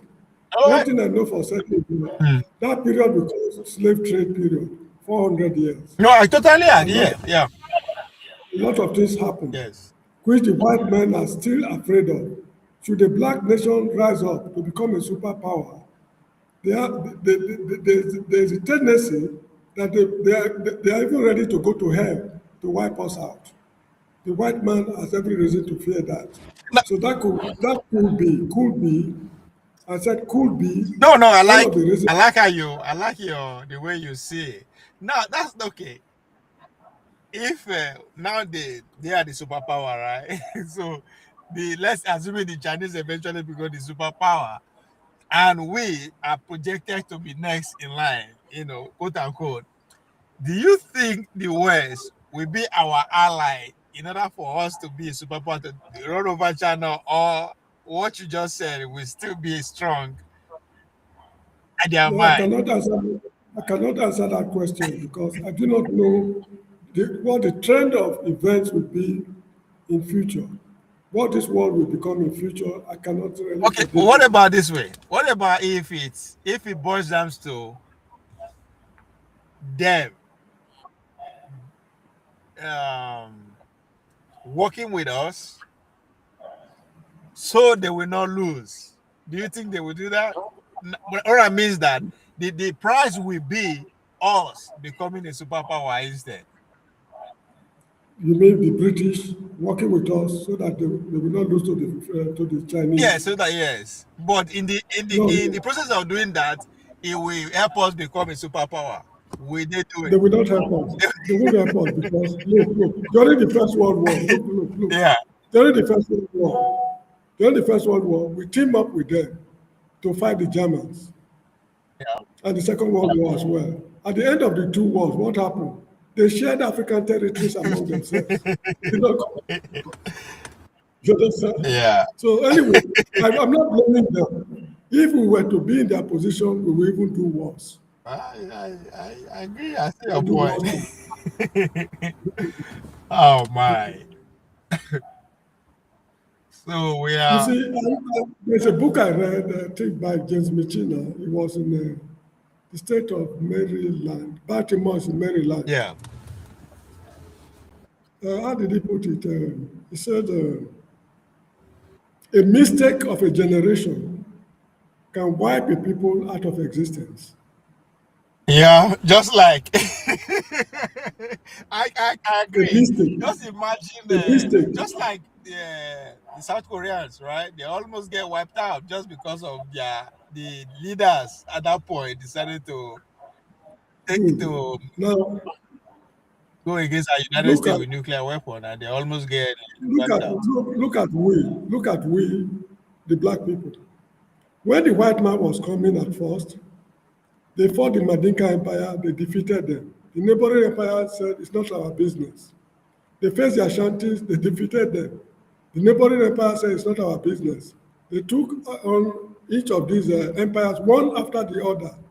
That was a mistake we made. We hadn't the foresight that these guys would become what we never expected. That mistake our people made is what is disturbing us up to now. And if we are not careful, we will be wiped out of existence. A mistake that was made over almost 500 to 600 years ago. You understand the point I'm making? Yes. So a mistake of a generation can wipe a people out of existence. Lucifer, if you disagree, come on. Come on. We are in the process of being wiped out slowly. We are slowly in the process of being wiped out. Because if the United States today should decide that these people, they don't give us access to their minerals, we are introducing Ebola to the whole of Africa. Everybody will be wiped out. Then they bring the antidote for Ebola, vaccinate their people, they come and occupy the whole area. Or they cause a third world war. At the end of the war, the whole world will be disorganized. They will not tell you African countries will cease to exist. Gambia, Senegal, Mauritania, or Morocco is now one country. The capital is Rabat. Kenya, Uganda, the capital is Mr. James, that is no, they have the power. No, I'm not like what you are saying. I totally can see it, but it sounds scary. It's like with what is happening right now. It's like 10 years away. They have the power to do it. They do. You get the point? The fact that they have the power and they are not doing it, you even need to thank them. Lucifer, you seem to disagree with Mr. James. Yes, I do. Hi, Mr. James. Hello, good evening. Good evening, sir. I completely disagree with you. Like, completely, respectfully. If you've lived in the West, go ahead. Thank you for not pretending to agree with me. Like I always say, I'll always give you your respect. Like no matter what, especially when it comes to Nigerian history, you know a lot. So I'll always give you your respect no matter what. And even if I disagree with you, I'll always disagree with you in a very respectful way. So, and the reason why I disagree with you is that if you've lived amongst white people, you would know that they don't really think as one, like the way they always portray themselves to the whole world. And also, if you live among them, you will know that there's classism so much, heavily. And also, when you talk about the history of the Black civilization or Black people as a whole, I think we shouldn't look at our history from 400 years ago. 400 years ago is very, very, very, very, very, very recent, extraordinary recent. If you want to look at our history, let's go back to maybe the fifth century, or what do they call it, 5th AD, or before Christ, after Christ, sorry. We should go back to that time and look at how our civilization was before the first man who said he was looking for Pastor Jones. Is it Pastor Jones or Father Jones? That so-called Christian king that they were looking for in somewhere around Congo. I don't know if you guys know that history. The Portuguese said they were looking for a Christian king, that there was someone who was a Christian king somewhere in Congo. That was like their first expedition to the African region. So we should go back when we are looking at our history. And our history shows that we are a people that know how to live amongst other nations. There was conflict, yes, but we knew how to resolve that conflict. We knew when to go to war if we needed to go to war. And we knew when to sit down to make peace and talk over it.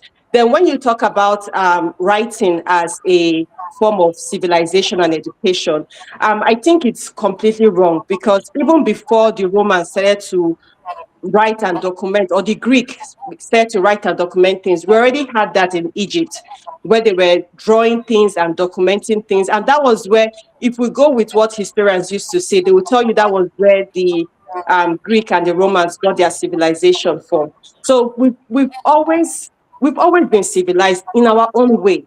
We've always been educated in our own way before they came and corrupted the system for us. That right now, if you don't know how to speak good English or you don't know how to write, you are not educated. That is not our way of life. That is not the way we do things. Even when it comes to the greediness that is existing today in our society, if we want to be truthful to ourselves, we know where we learned this thing from. If we want to be truthful to ourselves, we know where we learned this thing from. Even to the extent of jungle justice, where they put tire on people and they burn people up, we know who started this nefarious act. If you go back to the, what do they call it, those Salem witches, how they used to burn witches at the stake, we know how this thing started. In our own place, we didn't used to burn people. If it's too much, they will cast you into the evil forest. They will tell you, go to the evil forest, or they would, what's the word? What's that word that what's that English word again? Okay, is it okay? Banish. Banish, they'll banish you from the community. You hardly see where, because we know what life is. We know what shedding of blood meant in our society. We respected human life and dignity in our society before everything changed. So I understand where you're coming from, and I know that you're pissed off at the way our society is today. And we need people like you to be able to, people who have lived longer than us, to be able to teach us how our ancestors used to live before these white people came. It's just like, I remember 2022 when I had a conversation with a northerner, and that was when my perspective about them completely changed. This guy did not go to like your regular primary school and secondary school. This guy went to an Islamic school.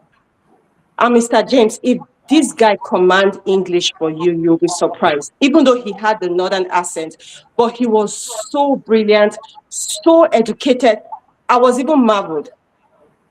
And that was when my mindset changed when it comes to education. That for the fact that somebody speaks English or writes good grammar, or doesn't mean that that person is more educated than the next person who didn't go to school. So that was where I disagreed with you, because if you live in the West, you would know that they don't like themselves. They fight a lot. They beat themselves a lot. But they just come out to the social space and just act as if they are all kumbaya inside their country. So that was what I wanted to put out. Yeah, thank you very much. Actually, I made reference to writing. I was just citing an example that if we were the ones who knew how to write before the white man, are you sure we will teach them the act of writing? That was the question I put to Mr. Ovie. However, I understand the point you made, and thank you very much for expressing your opinion. The act of writing actually started in Babylon. I cannot remember the year. They were the first people to learn, to develop the habit of writing. Then paper was manufactured in Egypt from a certain weed they call papyrus. That's where they got the word paper. Then that's how it started. But unfortunately, we in most parts of Africa were not writing. The Ethiopians had their own script. The Egyptians had their own heliograph, they call it. We were not writing. So that is where a lot of things went horribly wrong with us. We can no longer reconstruct how we used to live before the coming of the whites. I think I was mentioning it on the platform, maybe Dr. Damage's platform. The only place we can get the information about our past at the moment is the Arab archives. Because the Arabs, they've been trading with us for centuries before the white men came. Whenever they come to West Africa and they go back home, They write a lot of things about us in their own, in their country. Some of these things are still in their archives. If we are able to gain access to those materials, we'll be able to reconstruct some of the ways in which we used to live before their coming. You cannot blame us 100% that we were not writing. We are not the only people who were not writing. The South Americans were also not writing. The Aztecs, the Incas, the Mayas, and I can't remember the other empires. They were also not writing. So they lost quite a lot about their past. So that is the unfortunate tragedy we find ourselves. I'm not in a position to tell you or to educate anybody on how we used to live because I attended Western schools. I read Western literature thoroughly. Unfortunately, I did not read African literature as such. So that is just the whole show. And the way I was brought up, my old man brought me up with Western ideas and Western habits. That is why I speak English better than my native language. The only African language I speak reasonably well, not perfectly, but reasonably well is the Edo language, because I grew up in their city, Benin City. So that is it. I'm not in a position actually to teach anybody any African language or ways of doing things. So that is how it's done. Thank you very much for letting me know your opinion of my ideas. Thank you very much indeed. Thank you, Mr. James. Thank you. Thank you for thanking me.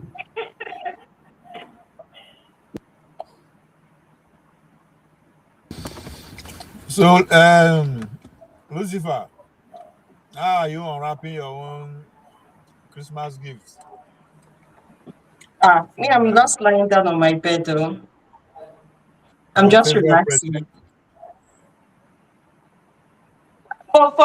Let's talk. Let me even go back to that bomb. Like the whatever Trump gave to us yesterday. For me, I'm just there's the way I feel towards it. Like I don't really feel comfortable about it, and at the same time, again, I don't care. So I don't even know how to express myself towards that incident of yesterday. For real, like even when people are talking about it, I'm like, I don't know if I should be concerned. But if I now look at it again, these are people that those atrocities have been happening in that region, and their leaders have never come out to speak about it. They've always turned a blind eye or moved the other way. So now that it's happening now, I don't know. There's just a way I feel about it, though. But anyway, it is what it is. So. You know, Hosseini Rufai was interviewing, is it Mohammed Jiga or something like that? It's from Sokoto State. I was not surprised to hear him. He was not happy about the bombing of Sokoto. But the problem is that while these killings have been taking place since Shagari's time up to now, Maitasene riot up to now, no Fulani socio-cultural organization has come out openly to condemn the killings. Not even one organization among them. Some of them speak from both sides of the mouth, pretending to be worried about the situation. But you can't just be slaughtering people in thousands and you expect people to keep quiet. I remember when Bola Tinubu took over government, Shehu Sani from Kaduna South said that during Buhari's time, I think 32 or 33,000 people were extrajudicially killed throughout the country and nobody was prosecuted. No northern person was able to condemn to condemn the government categorically. Now, you see, the US, this bombing that has just taken place was done on purpose. First of all, they did not kill anybody. It's not by mistake. They did not kill anybody. There was no terrorist group or cell on that particular spot. They just did it to show them that we mean business, so you better behave yourself. And besides, they choose Sokoto because it's the capital of the Fulani Empire. The Sokoto Caliphate is there. So, I mean, even the Sultan of Sokoto, despite all the killings taking place, he claims to be the leader of his people. What has he done? What concrete move has he taken to address this problem? All they will tell you that it's not only Christians who are being killed, Muslims are also being killed. So what kind of Muslims do they kill? They kill the Muslims who do not agree with their political ideas. So anyway, personally, I'm not saying I support or I do not support the action. I'm neither here nor there. If there's any price we have to pay to stop the killings, so be it. Let us pay whatever price we have to pay. And one thing I failed to mention, Mr. Obi, the Americans don't do anything for free. This operation they are carrying out, Nigeria will pay a fortune for it. But I'm not against it because whatever it costs the country to save human lives and properties, so be it. We just have to pay it because we refuse to do it by ourselves. So that is how I see it. This is the vice president visiting the. Well, that means there's a victim, I think. Look, don't mind this. Is it not his house they found that is this something Bello? That terrorist they are looking for. What is his name? Oh, Tijani or something like that. Yeah, something Bello. It was found in this man's abode. So what are they telling us about terrorism?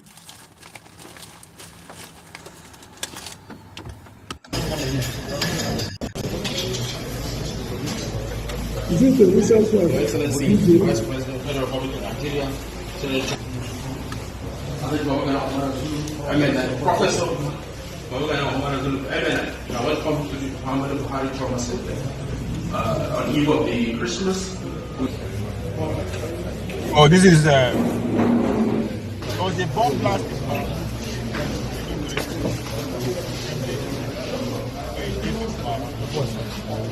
This one has already been operated on.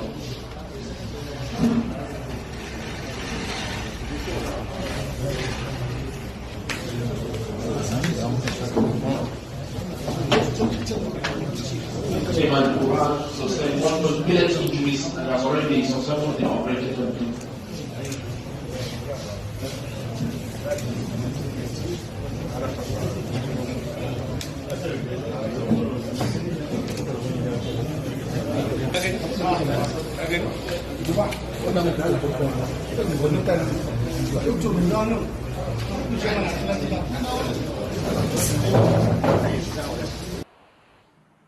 Come, Lucy, which country are you?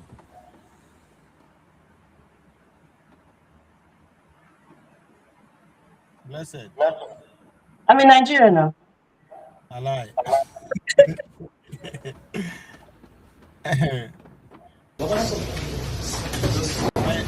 What part of why are you in Nigeria? I'm in Lagos. I went to do Detty December. I live in Lagos, funny enough. Lucky. You went to do December. It's not for grown-ass women like you.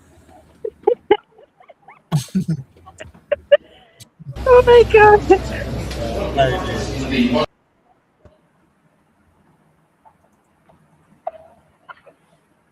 Grown women like you, they go village.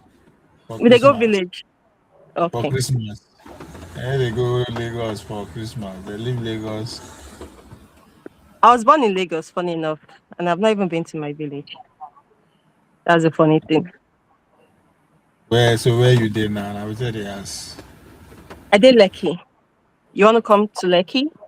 Shut up, which Lekki? You want to come to Lekki? Mr. James, when you come to Nigeria, I'm going to invite you to my place, Mr. James. I'll make pepper soup. Goat meat pepper soup. But I don't have the intention of coming back. Why don't you want to come back, Mr. James? You come and do what? Nothing is happening. You come and see your fatherland now. No, you see, the money I will use for coming back and looking after myself there, I send it to my people to pay school fees. I understand, Jerry.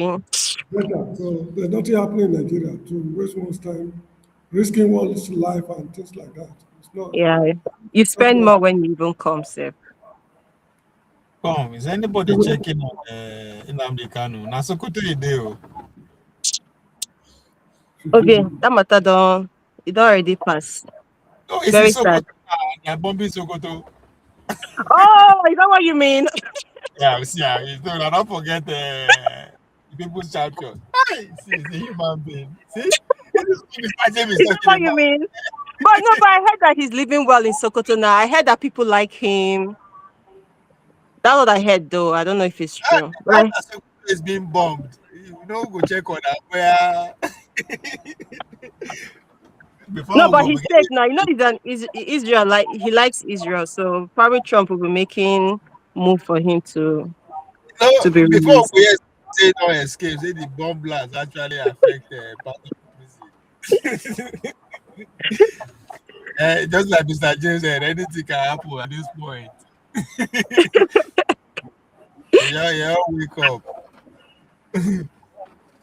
Just as Elizabeth wake up, saying they still lucky.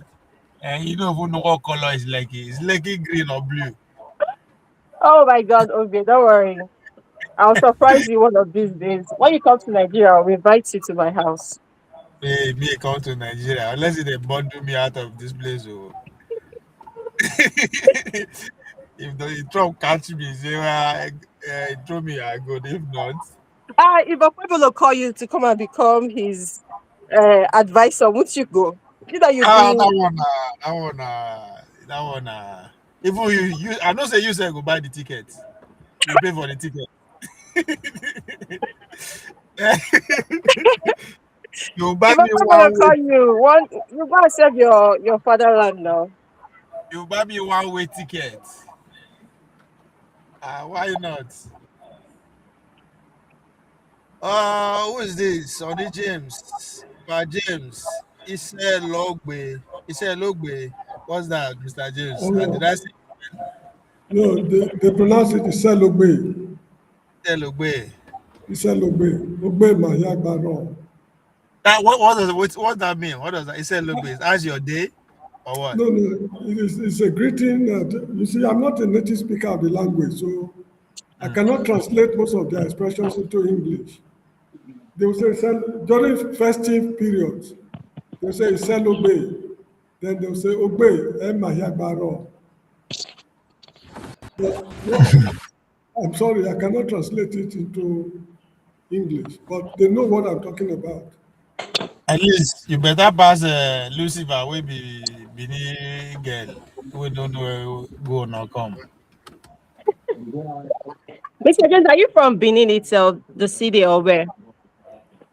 I'm not a Benin man. Oh, okay. I grew up in Benin City. Oh, okay.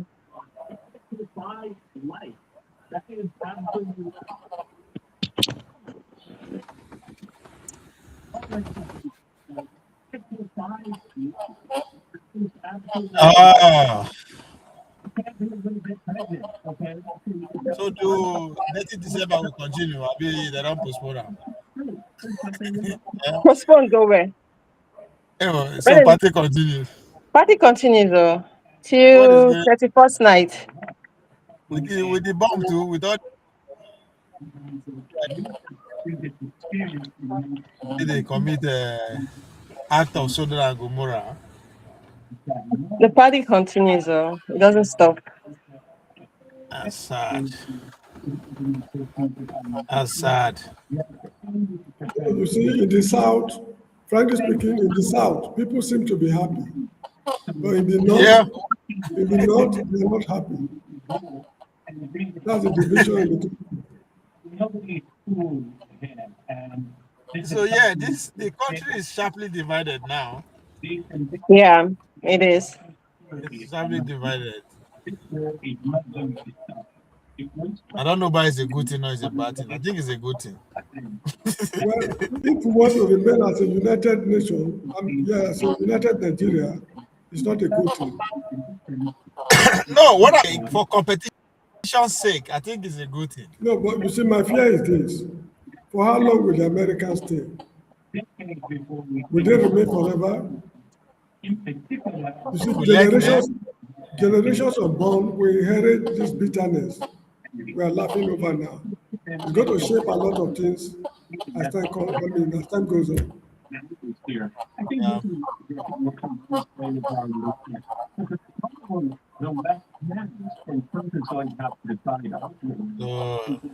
Interesting. Oh, blessing. Blessing, you are cheating. How? Oh, I can hear you. You are watching another channel or listening to another people. Yeah, so since the bombing yesterday, I went on CNN to go check if they would talk about it, but CNN didn't talk about it. I checked first. Oh, they did? When? Okay, now last time I won't believe you in Nigeria, that's why. You know, say what's waiting with the consume for here and waiting when they consume outside is the same different. People do not believe it. This is CNN today. Joining me now is Nigerian Minister of Foreign Affairs Yusuf Tugar. You see that? Oh. But I did show it on the CNN, like your TV, your network station now. No, okay, yesterday. They didn't show it yesterday. They show it this morning. Yeah, no say yes. No say yes for here. Now our night now. No, I go say the no show yesterday. Now prime time now. No, yesterday it was the first news. Now felt bottom. I said for first news. Because in Fox now, but now there's a reason them.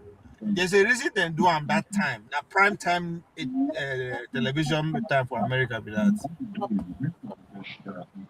So if you don't, I don't expect Nigerians, CNN International to carry it immediately. They are still sleeping though. Most of them in Europe are still sleeping. So bless you see how you they lie. Oh my God. I don't think I lie. Who's up? You don't. What's up, my guy? You don't wrap your own gift finish. I be you agree among the people deliver the gift. To the dead terrorists. Oh, the gift where Trump give Nigeria now. Christmas gift. We gift of that. Merry Christmas to the dead terrorists. He just give. I see saying just give all those aluminium iron condemn. iron condemn don't plenty for ground. So those are broken down iron condemn. But those things go away. You go away to they go we am better money.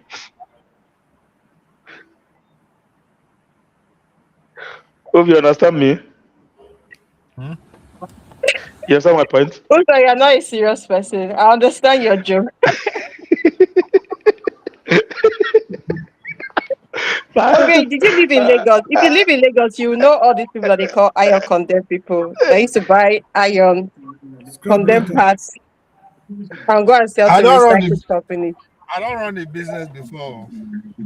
So Trump give them iron condemn. All those metal. They go well. Christmas gift. Those metal go away, don't be small. But the order of the casualties, we didn't see anything. Yeah, there's just clear space for mining. Go ahead, Mr. J. They just testing the mic. Let's test the mic, see if it go explode or not.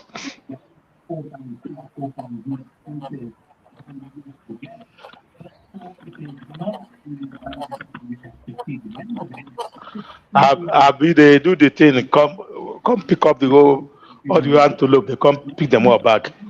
Or the bomb self now as he land, he met everything where they there. No, you know say all those nuts they get na desert, like Texas. But they drive for hours, you don't see any house, any community. So now so part of some of the north place be most places na empty land. I know. Mm-hmm.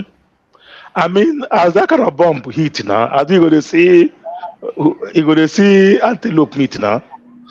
But just it dey weird though, because not be saying now why according to the multiple strikes. How come they no hit anybody at all? Any terrorist? Now when I talk, if not two they use, if now it go made onto soil, if possible. No take this country play. No evidence say they kill. Now just maybe the team they melt. You know, some bomb are like that. They go dissolve everything where they touch. Turn them to soil one time. Because for this country to use such amount of bomb and such thing without taking out anybody, I lie. You know how much is that bomb? You know how much they spent with the command they use from the president go there without taking out anybody. He still said a joke. Where they from launch that himself? Ghana, where they launching from? Now on top water, just as Mr. J. I mean, now which country, whose side, Ghana or Nigeria? Where they from launch that thing? No, na Atlantic. No, between the Atlantic Ocean now, Burkina Faso area. Abi? No. They did not disclose the exact place they launched it. Maybe we'll get to know it later, but it's from the warship. But my point is that America cannot launch such a missile strike like that without taking out people. You know, it's impossible. They don't see them. They don't see where they. They don't virtually see them. Take them out. I don't know. I don't know if not, this is what they work for movie. If not true, after the bomb land, the guys come pick their remains and everything. They break. You don't see anybody there. but Uzo, in recently this year now, America struck Iran. Syria. Is this no? I think it was Iran they struck before. They were casualty. Yeah, and was there casualty there? Yeah, they were casualty. Oh, okay. So that means I didn't take note. Okay. But yeah, I wanted to ask you guys a question. But I thought they said they were negotiating to have a base on Bonny. That was formerly known as Right of Biafra. That's Bonny. Yeah. I thought the US said that they wanted to build a base. Now they say with that. Would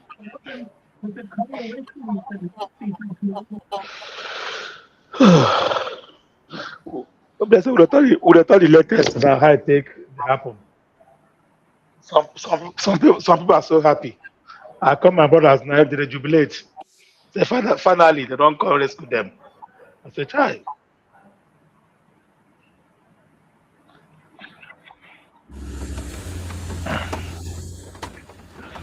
Well, which way Nigeria? But as Mr. James said, after the strike, go what next? Did that solve the situation? But I know if they cut out the head, they cut out the head of the snake. They did it to frighten them. Yeah, but if they cut out the head now, if they cut out the head, you know, if they don't cut out the head, that's the problem. They cut out the head, then they struck the head. They struck the head. Okay. Sokoto State is the capital of the caliphate. Okay. The fact that the bomb landed in Sokoto, that is right on the caliphate, to tell them you either behave or we force you to behave. Okay. That's a message. Yeah, that's a message. It is not designed to kill anybody. But the way Trump they put them, say Merry Christmas to the you go bless so many days for grand. Because you know, they put them, you expect to see casualties all over the place. During that strike on the land, over 430 people died and more than 3,500 injuries from Iran side. Mm-hmm. Yeah, this one we know they see any number, so something is not right. No, something is right. You see, they just want to teach them that you either behave or we force you to behave. And secondly, they can take out anybody. If they are looking for maybe Mr. X or Mr. John Wood, it's in Market Street, number 15. Also, if they know the exact location, they are capable of taking the person out right from the Atlantic Ocean, where they fire the No, missile. yes. We know, but I'm just wondering why did they cover up? Where not them under Nigeria they cover how many the possibility of the casualties. It's not a cover-up. Because if people had died, Gumi and his people must have exposed it by now. Gumi told them to photograph the scene and post it on. He told them to photograph the scene. But up to now, we are not seeing anything. Nobody died. Nobody died. But Mr. James, according to Trump, he said, Ando, if you follow what he said, there were a lot. The way he interpret them, he go to say we are not fool. Trump is a comedian. He's a comedian. My president is a comedian, Abi. Now my president, nobody will hear that post who will not laugh over it. no, that's so in the post. No, that's so in the post. Remember when he killed Bad Daddy? He said he was crying. Remember when he killed Bad Daddy? Remember that post? When he killed Bad Daddy guy? Don't say go to mock him online. See when he said he was crying. So that's in the post. He wished everybody happy Christmas, including the dead terrorists. When you say something like that, you expect to see a lot. He's a comedian. But that is his tone of talk, though. It's not the first time. As I said, when you take out this guy from Afghan, Baghdadi, he was that same tone he used and was laughing the guy. The guy was crying when about to take me out. Yeah, I was watching him crying like a baby. So it was kind of like a baby. That is so I don't know. But I know sort of oppression that I don't say sort of oppression, they always monitor the rules, they monitor everybody, all the casualty, they know. Something is wrong. Yeah, let's see what the caliphate will do next. What would they do? They won't do anything. I thought they go talk. What would they do? And start burning American flag. He passed that one. He passed that one. That's not a bomb flag now. He passed that one. That's a bomb flag now. That big deal. Even people that burn American flag for here, for their own country. So that's what they can do. No? Yeah, I hear the caliphate, man. So I think if they take out the head of the whole those groups, that makes a lot of sense.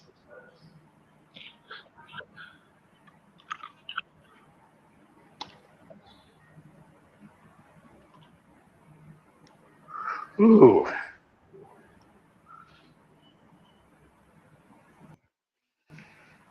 Obi-Wan.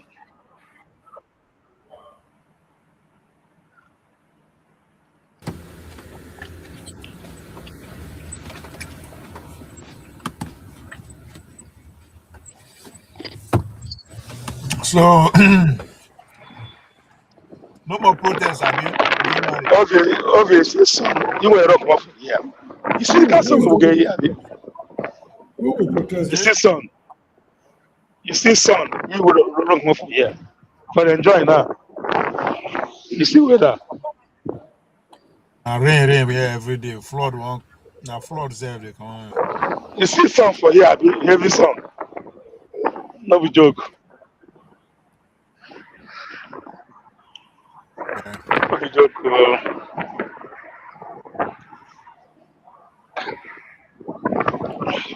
Oh, no more. Well, they will say implement the attacks. No, who will gain for all these things? Shana Obi go gain pass. I mean, Atiku go gain pass. For what? For this mission? This confusion. Yes, this. Not tribunal. One game before. Financially, the Americans would make a fortune. As I told you, there's nothing they do for free. Financially, they will make a lot of money. Then the people of the Middle Belt, they will have some at least a period of peace. So Mr. James, for free, that bomb, not for free. You know how much that it costs? The people will not for free with that bomb. No. I mean, that bomb where they use it for free. No, could there be that? No be stone now. No money now. They will pay for them. Nigeria will pay for it. That is what I mean. Nothing is free. Yeah, nothing is free. So they will make a lot of money from this operation. Nigeria, nobody can tell you say one bomb where they go throw for one bomb they go use against the terrorists. That much it is. How many $1 million naira for them to use them? So America use that kind of one long range missile like that for you. It's that for free. For free, they will pay you.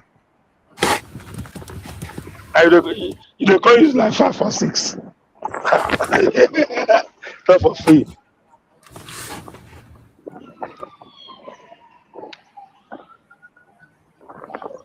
Okay, true we gain, man. True go gain.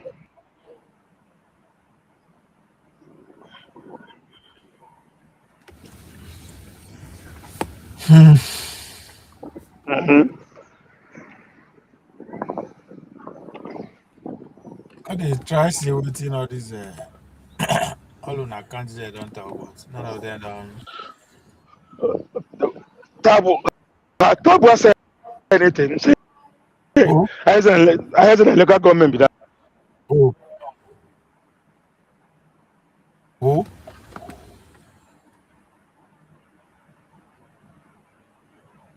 Mr. James, what is what is people from Ghana and Gambia? What's their reaction? You have idea? I cannot say because I don't mix with the public here. The way I live here, when I left home this morning around 5:30 in the morning, I went to a friend's house somewhere near my. I went to a friend's house. From there, I went to my office. That is where I am right now. And it's already almost 8 o'clock now. Then from there, I'm going back home. That is how I do. So I don't mix with them as such because of the nature of work I do. And the university where I work, we are on holidays at the moment. So not until we open the first week of January, I will not know their opinion.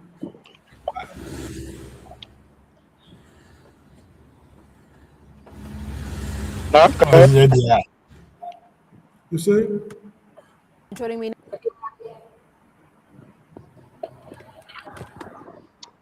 now is Nigerian Minister of Foreign Affairs Yusuf Tugar. Foreign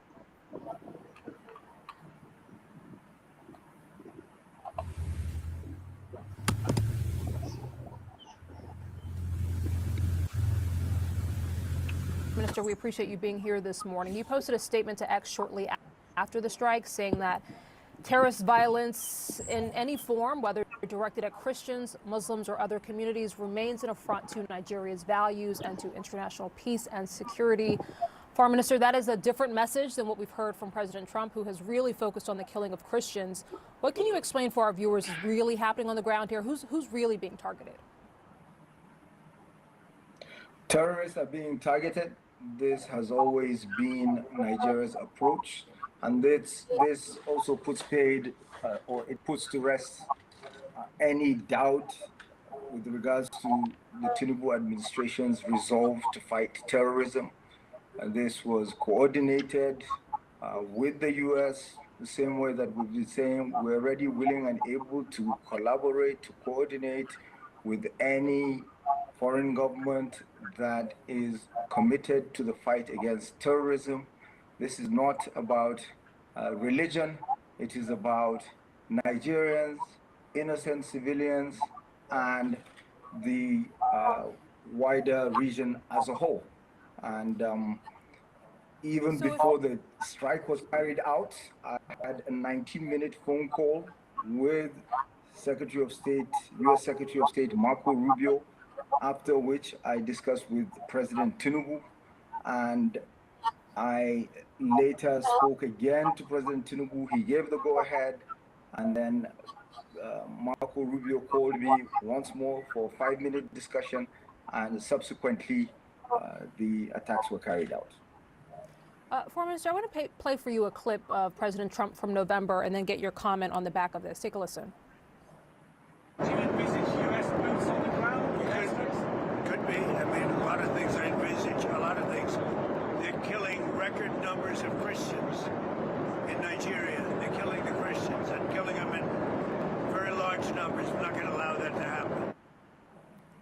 So the president says that a record number of Christians are being killed. Do you dispute that? And if so, what's the true number of people being killed? We're not going to dwell or pore over forensically or what has been said or what hasn't been said. For us, it's a matter of what I can only describe as perhaps a choice between deontology and consequentialism. So for us, in this particular matter, we're focusing more on consequentialism. So the end. The end is to fight against terrorism, to stop the terrorists from killing innocent Nigerians, be they Muslim, Christian, atheist, whatever religion, and to also understand that this is a regional conflict. It is happening in West Africa, it's happening in the Sahel region, it's happening in the Lake Chad Basin region. So this is important. But for us, whoever is prepared to work with us to fight terrorism, we're ready, willing, and able. And I want to talk about that in just a moment, but just to sort of circle back, it's not about disputing what has been said or hasn't been said, but I do think it's about understanding the scope of the problem on the ground and understanding who has not been a victim of this. And so to help our viewers understand, you said it's not just Christians. Explain some of the factors sort of at issue here. So the factors at issue, like I said, it's a regional conflict. It goes back to the effect of the Leahy laws that precluded the sale of kinetic and non-kinetic military equipment to countries like Nigeria. It goes back to the breaking down of government and governance in Libya, the killing of Gaddafi, the weaponry and fight from Libya, the attempt at a strategy was the north to stop flow of migrants in a region, in the Sahel region, which is arid or semi-arid, and life depends on movement, and that created tensions because some of the countries found themselves having to deal with outside initiatives that were collaborating with Azawad Tuareg groups, and those Tuareg groups were irredentists, they were separatists trying to create their own country, and the military are trained to keep countries together. So that put them at loggerhead with military in countries like Niger, like Mali, like Burkina Faso, which ultimately led to the takeover of government by the military in those countries, and ultimately led to the pulling out of a country like Niger from the multinational joint task force that had been combating terrorism effectively in the region, and which meant that the progress that we made can't still. So you can see that these are exogenous factors, and they're all added to the wider Nigerian problem. It's not a Muslim problem. It is a regional problem. But we're putting all of that aside. We accept that we need the support of other countries, and any country that is willing to work with Nigeria based on our moral precepts and ethical considerations and respect for our territorial integrity and sovereignty, we're prepared to do so, and we demonstrated this yesterday. Are you prepared, all sir? of this happened. Sorry, go ahead. Are you prepared, sir, to allow U.S. troops on the ground to use President Trump's words, guns a-blazing, when you say that you're prepared to accept help? Are you prepared for U.S. troops on the ground if that is, in fact, what the commander-in-chief supposes? These are operational issues that would have to be considered by our military. I am heading foreign policy. I'm heading the Ministry of Foreign Affairs and Diplomacy, and it's something that the Minister of Defense and some of our security agencies would be in a better position to respond to. But for now, we have collaborated on this attack. Was a collaborative effort between Nigeria and the U.S., and President Tinubu did go ahead. We don't see it violating our sovereignty or territorial integrity, which is very important. And it is not about religion. It's about the protection of lives and property of Nigerians and our neighbors as well. And I take your point that some of the factors at play here on the ground are factors that may stretch beyond the border of Nigeria, that may stretch beyond even the continent. But I do want to ask, I mean, these are Nigerians who have been killed, Muslim, Christian, and otherwise. For those who say, you know, you said a moment ago that this is not a Nigerian problem, this is not a Christian problem. For those who say that Nigerian lawmakers haven't done enough to protect Christians, haven't done enough to protect Nigerians who have been the victim of these crimes, what do you say? What do you say to those concerns?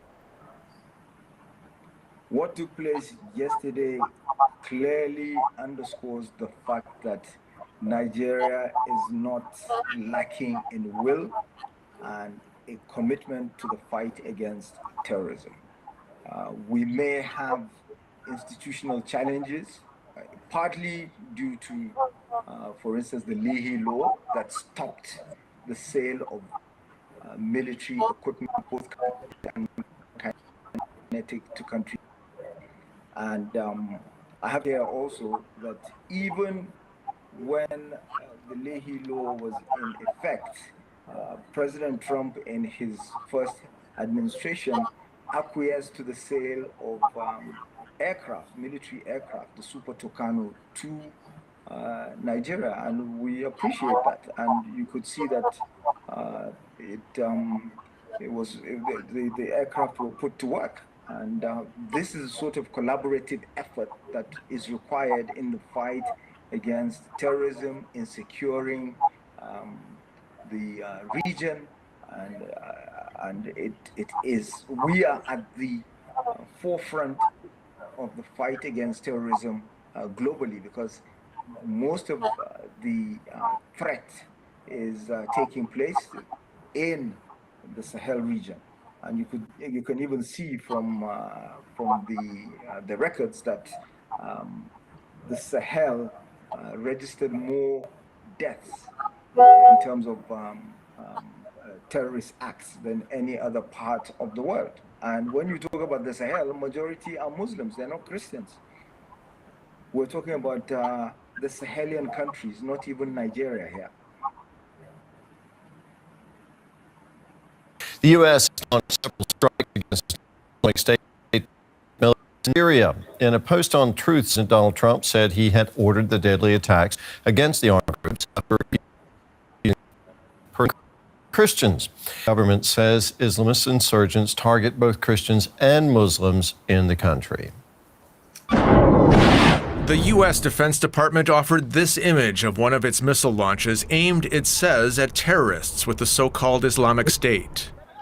So, Mr. James, you heard the position of the government. Don't mind them. They are just playing with words. The man was just playing with words. Don't mind them. The issue is that why did they not do it? Why what do I put it? Outsourcing it to the Americans. This is a problem they can handle, but they refuse to handle it for how many decades now? It is not they know that they're fighting terrorism.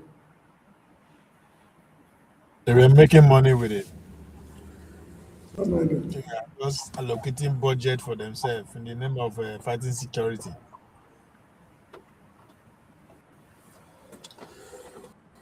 Huh. It's serious. So make her go home. Okay, Mr. James. Maybe I will. Yeah, thank you for the show. I commend your effort. Appreciate you, Mr. James. Yeah, it's a form of public enlightenment. Thank you so much. You're welcome, sir. We'll Very meet nice. tomorrow during Dr. Damage's show. Yes. Yeah, certainly. So good night. All right. All right. Good night.